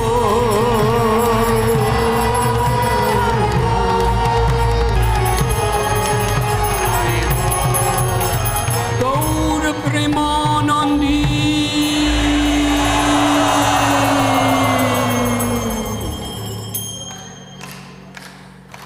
Everyone.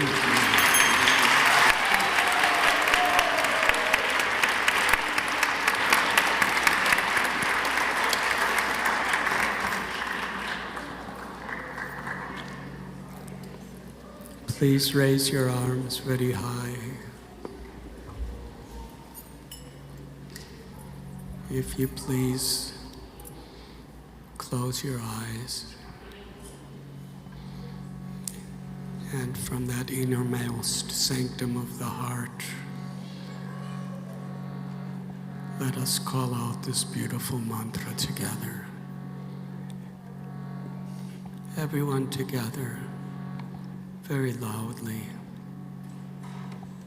We have this incredible, wonderful dome to fill with transcendental sound.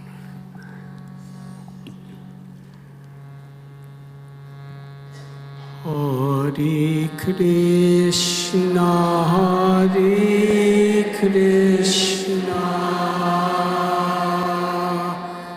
Krishna Krishna, Hare Hare, Hare Rama, Hare Rama, Rama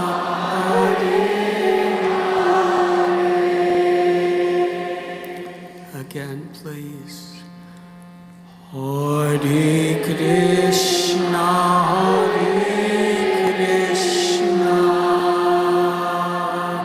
Krishna Krishna, Hare Hare, Hare Rama, Hare Rama, Rama Rama, Hare Hare.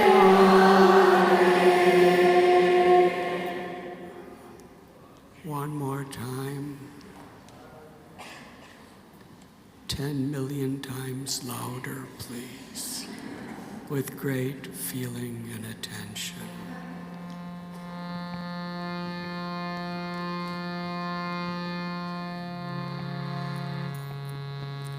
Hare Krishna, Hare Krishna, Krishna Krishna,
thank you very much.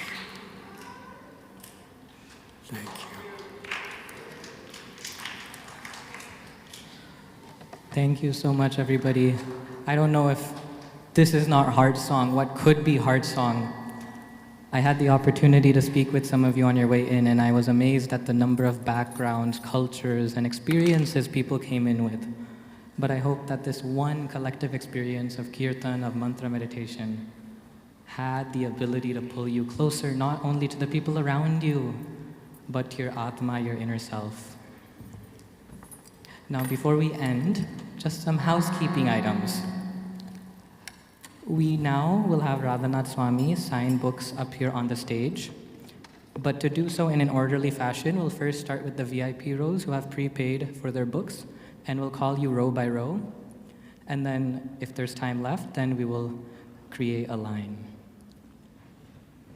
The next thing is I wanted to encourage you to connect with us. Follow us on social media, Bhakti Studio Seattle. We hope that we can together spiritualize the city of Seattle, bring the power of Bhakti Yoga. And finally, I wanted to have a special shout out. And he doesn't know I'm going to mention his name, but did you guys see who was playing the bass guitar by any chance? So his name is Jasper. And Jasper is graduating tomorrow.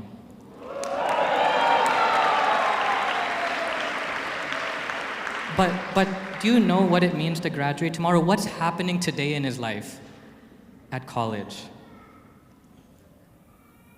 A bunch of parties, meeting with friends, and he made the intentional decision, just like all of you here today, to come in a spiritual gathering of like-minded people and celebrate with all of you. And I just wanted to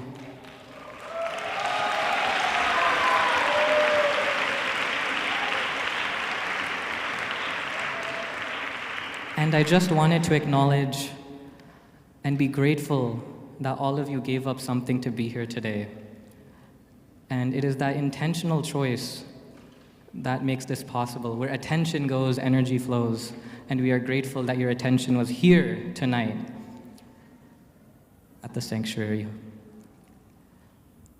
Now, if you would like to head out, if you go down the escalators, we will have 3 tables set up in what they call the connector area, or you can call it the lobby. Hopefully you still have your tickets. You can submit your ticket in redemption for a to-go dinner, because of course we filled our souls, but our stomachs unfortunately still need some nutrition. But we have a yummy Mexican menu of burritos, chips and salsas, and a cookie. So hopefully that will carry you all the way home.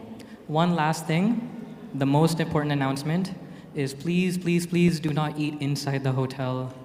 They will charge us a tremendous cleaning fee, and I will come and find you. All right. Thank you so much, everybody. Please, a big round of applause to all of you, our kirtan singers, chanters, dancers, and participants.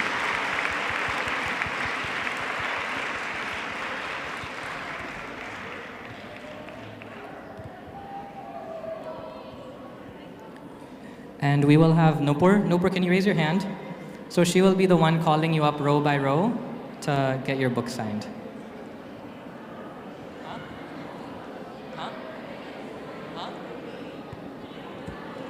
Row A can come up to get their book signed. And if you would like, we have books available in the back to get signed, and we have a super cool meditation survival kit if you would like to take a journey into meditation.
निकल जाते हैं, कोई wait नहीं करता।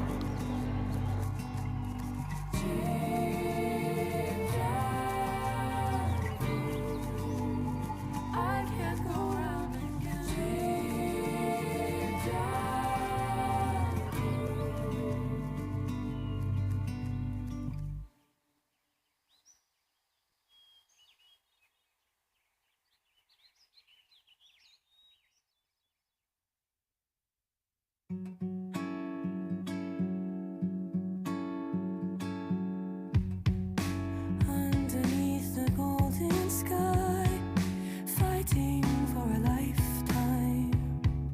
But all my feet are slipping now, and I feel so tired. I thought that I would have the strength, but I'm so out of my element, so frozen in the moment with flowers all around. Let go, come and claim me as your own. From now on, I depend on you alone.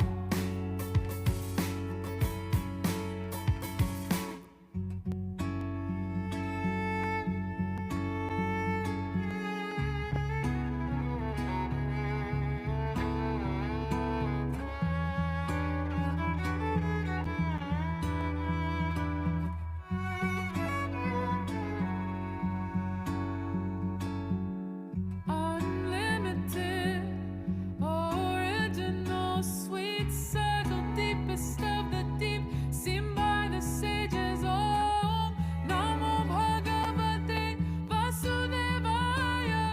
Sit on the lotus of my heart. Unlimited, original, sweet circle, deepest of the deep, seen by the sages. Oh, Namo Bhagavate Vasudevaya. Sit on the lotus of my heart. Unlimited, original,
shine now, bright as the sun.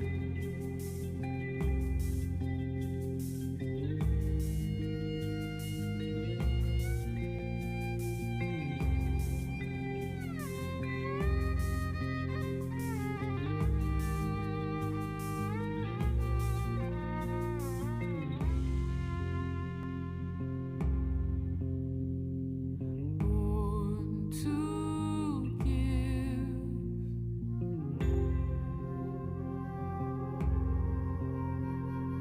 full of bliss,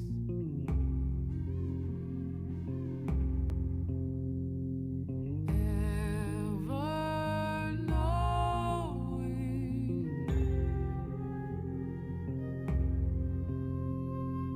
love undying.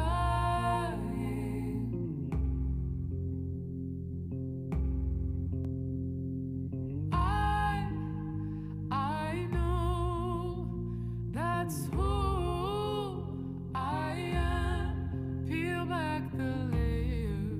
I want to shine out, bright as the sun.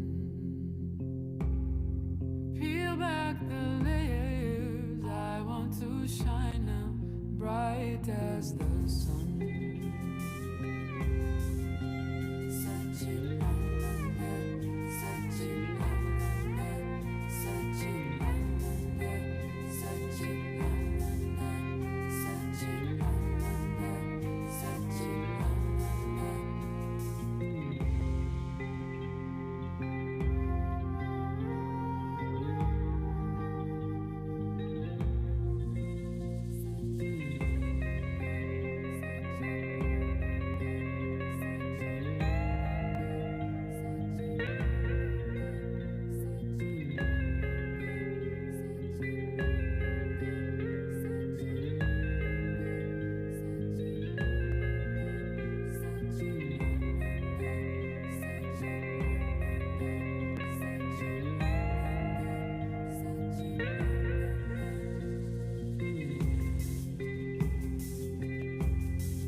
Born to give,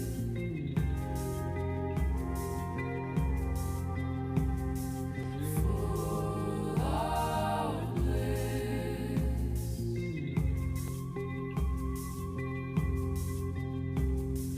ever knowing,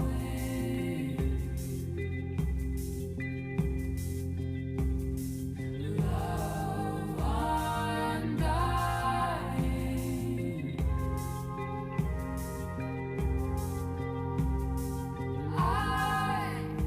I know that's who I am. Peel back the layers. I want to shine out, bright as the sun.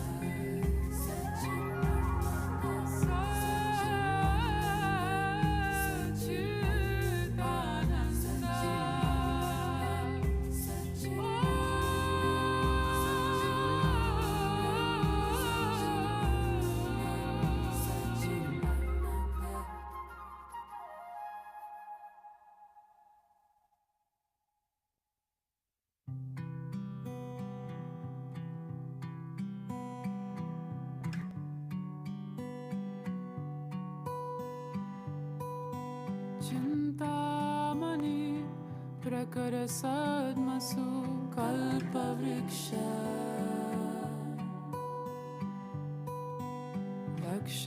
लक्षावृतेषु सुरभिरभिपाल्यन्तम्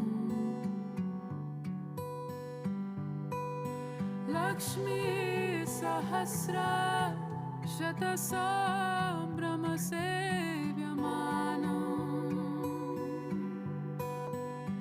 Govinda आदिपुरुषं तमहं भजामि Govinda आदिपुरुषं तमहं भजामि Govinda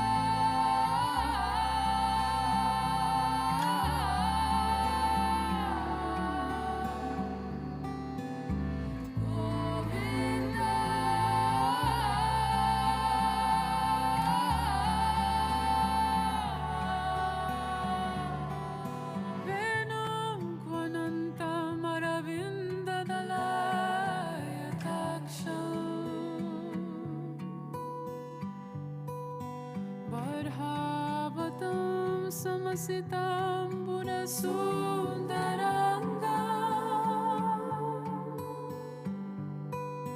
Kandarbakoti Kamaniya Vishesha Shobha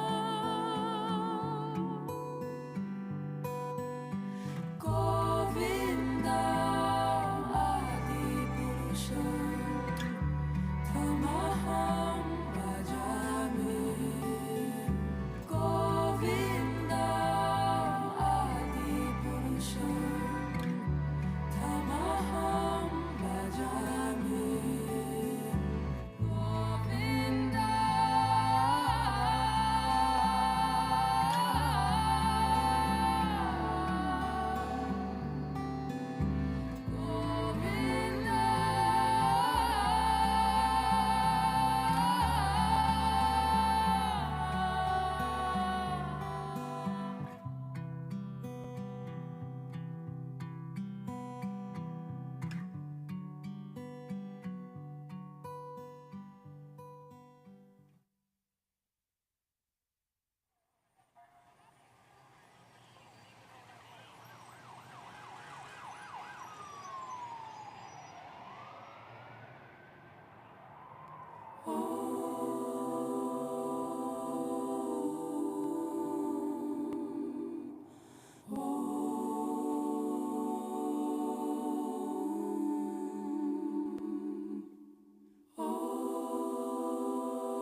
Krishna Keshava, Krishna Keshava, Krishna Keshava, Pahima.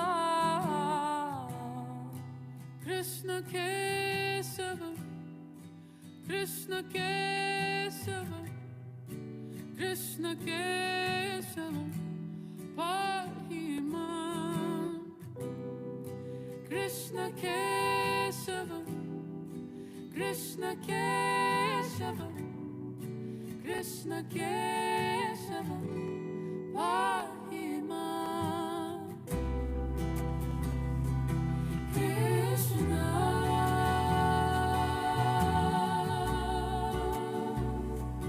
Keshava,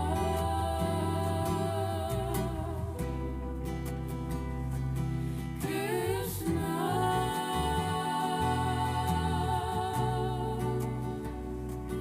Keshava.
Krishna Keshava Pahima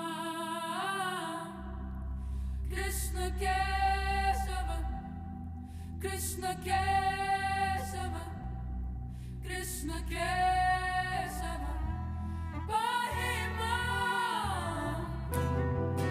Rama Raghava Rama Raghava Rama Raghava Rakshama Rama Raghava Rama Raghava Rama Raghava Rakshama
Kunti Uvacha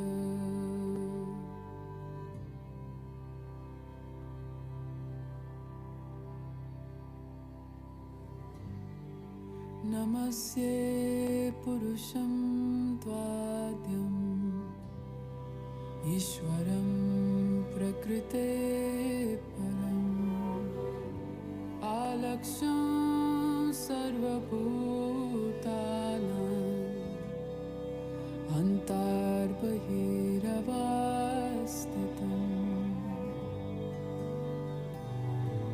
Namo Namaha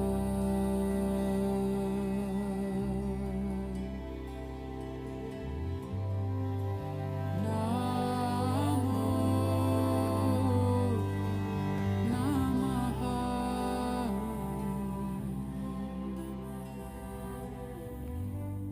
Maya Javanika Chana Agyadhoksha Jamavyayam Na Laksha Se Mudhadrisha Nato Natya Dharo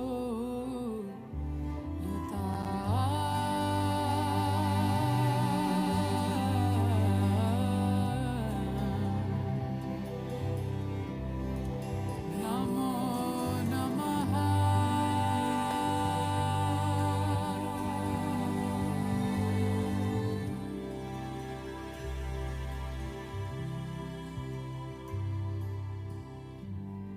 Tata Paramahamsana Munina Mamalatmana Bhakti Yoga Vidanartam Katam Pashyema Isriya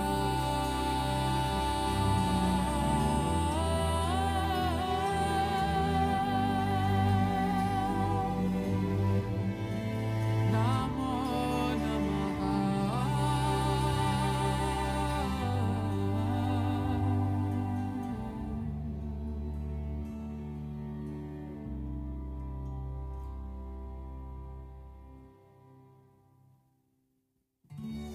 Krishnaya Vasudevaya Devaki Nandanaya cha Nandagopa Kumadaya Govindaya Namo Namaha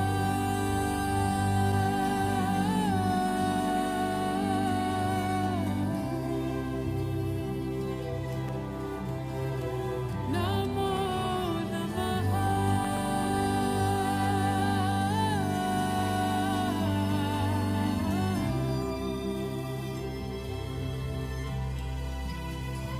Govinda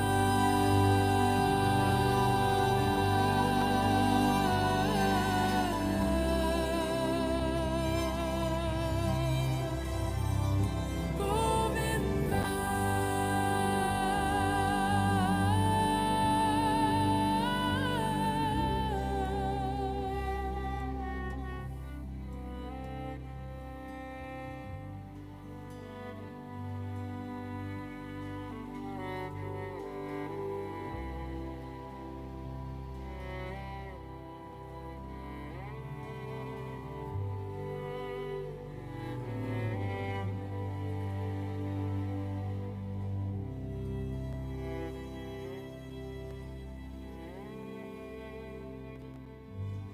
Nama Pankajanabhaya Nama Pankajamanine Nama Pankajanetraya Namaste Pankajangraye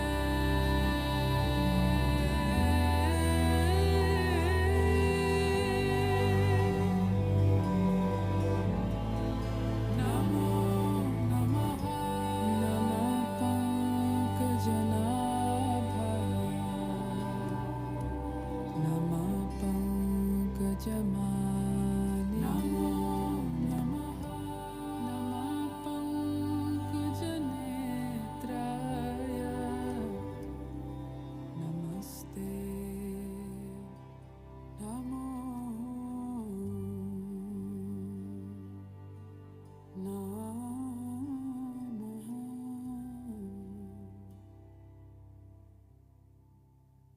Namaha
riverbed has moved over years.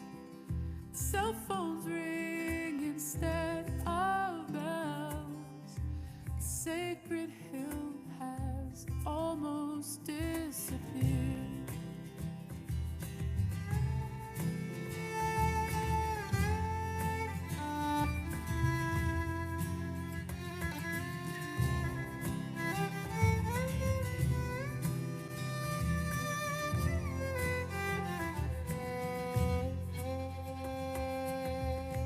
Prayers and ashes at the river's edge, drifting side by side. Sun rises over new hotels, sages close their eyes.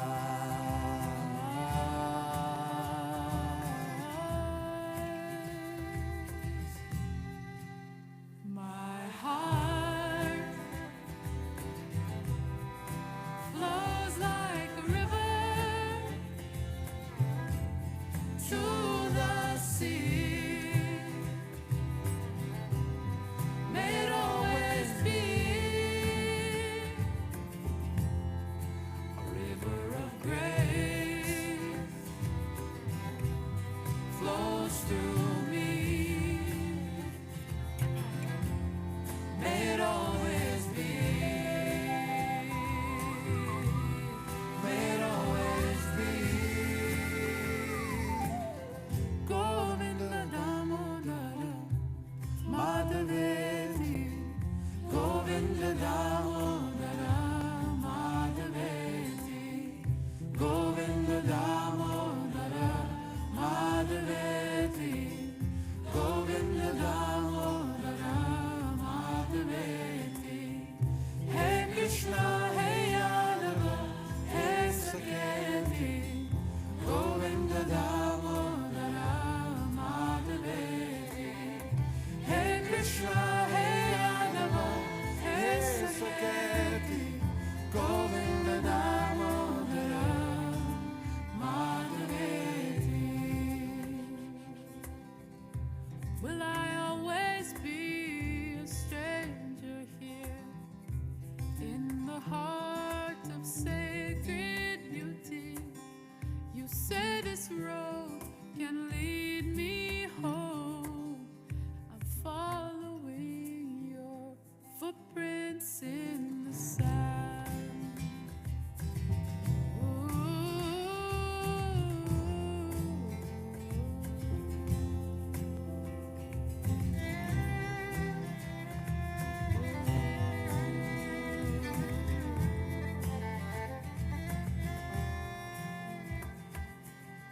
I see the chaos and the barren trees. Maybe I am blind. Crowds of people falling to their knees. Is this place divine? Whoa, oh, oh.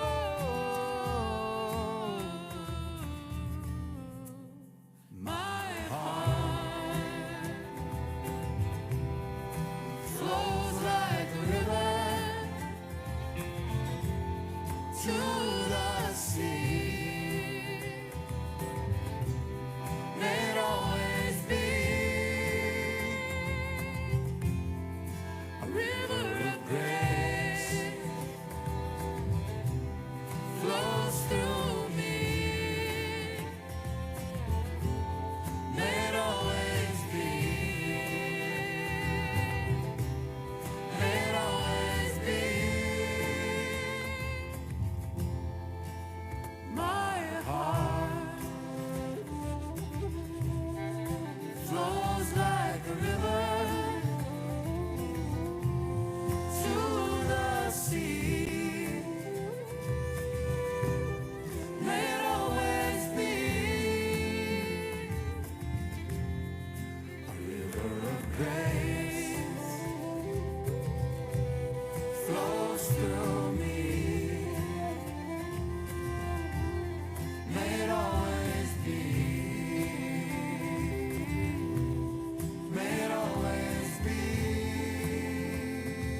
Hare Krishna, Hare Krishna, Krishna Krishna, Hare Hare,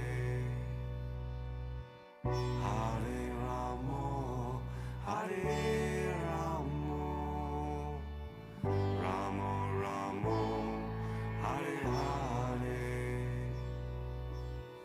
Hare Krishna, Hare Krishna, Krishna Krishna, Hare Hare, Hare Ramo, Hare Ramo, Ramo Ramo, Hare Hare, Hare Krishna, Hare Krishna, Krishna Krishna, Hare Hare, Hare Ramo, Hare Ramo, Ramo Ramo, Hare Hare, Hare Krishna, Hare Krishna, Krishna Krishna, Hare Hare, Hare Ramo, Hare Ramo, Ramo Ramo, Hare Hare, Hare Krishna, Hare Krishna, Krishna Krishna, Hare Hare, Hare Ramo, Hare Ramo, Ramo Ramo, Hare Hare, Hare Krishna, Hare Krishna, Krishna Krishna, Hare Hare, Hare Ramo, Hare Ramo. Check. Hey, check. Hello, everybody. A gentle request to please be mindful that the garage many of you have parked in closes at 10 p.m., after which I'm not sure what happens, and nor do I want to know. So if you are getting your book signed, gentle reminder to please maybe try to keep it to 30 seconds or less, if possible. 15 seconds, I'm hearing. Okay, according to the math, it looks like 15 seconds. Thank you so much, everybody. Krishna Krishna, Hare Hare, Hare Ramo, Hare Ramo, Ramo Ramo, Hare Hare, Hare Krishna, Hare Krishna, Krishna Krishna,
Nothing in this world would do.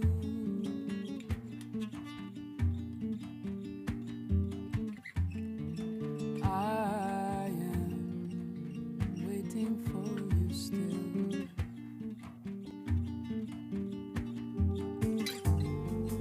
They say, don't run away. Let it echo through your veins. The memory of your name.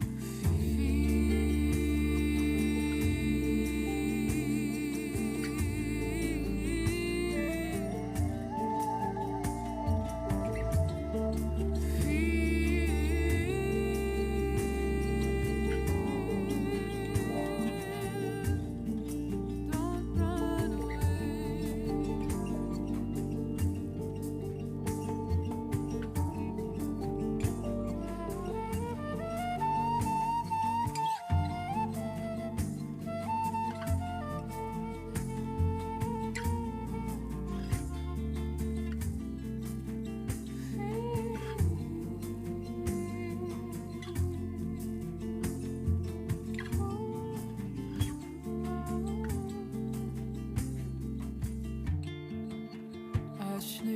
Ashlishava padaratam pinashtuman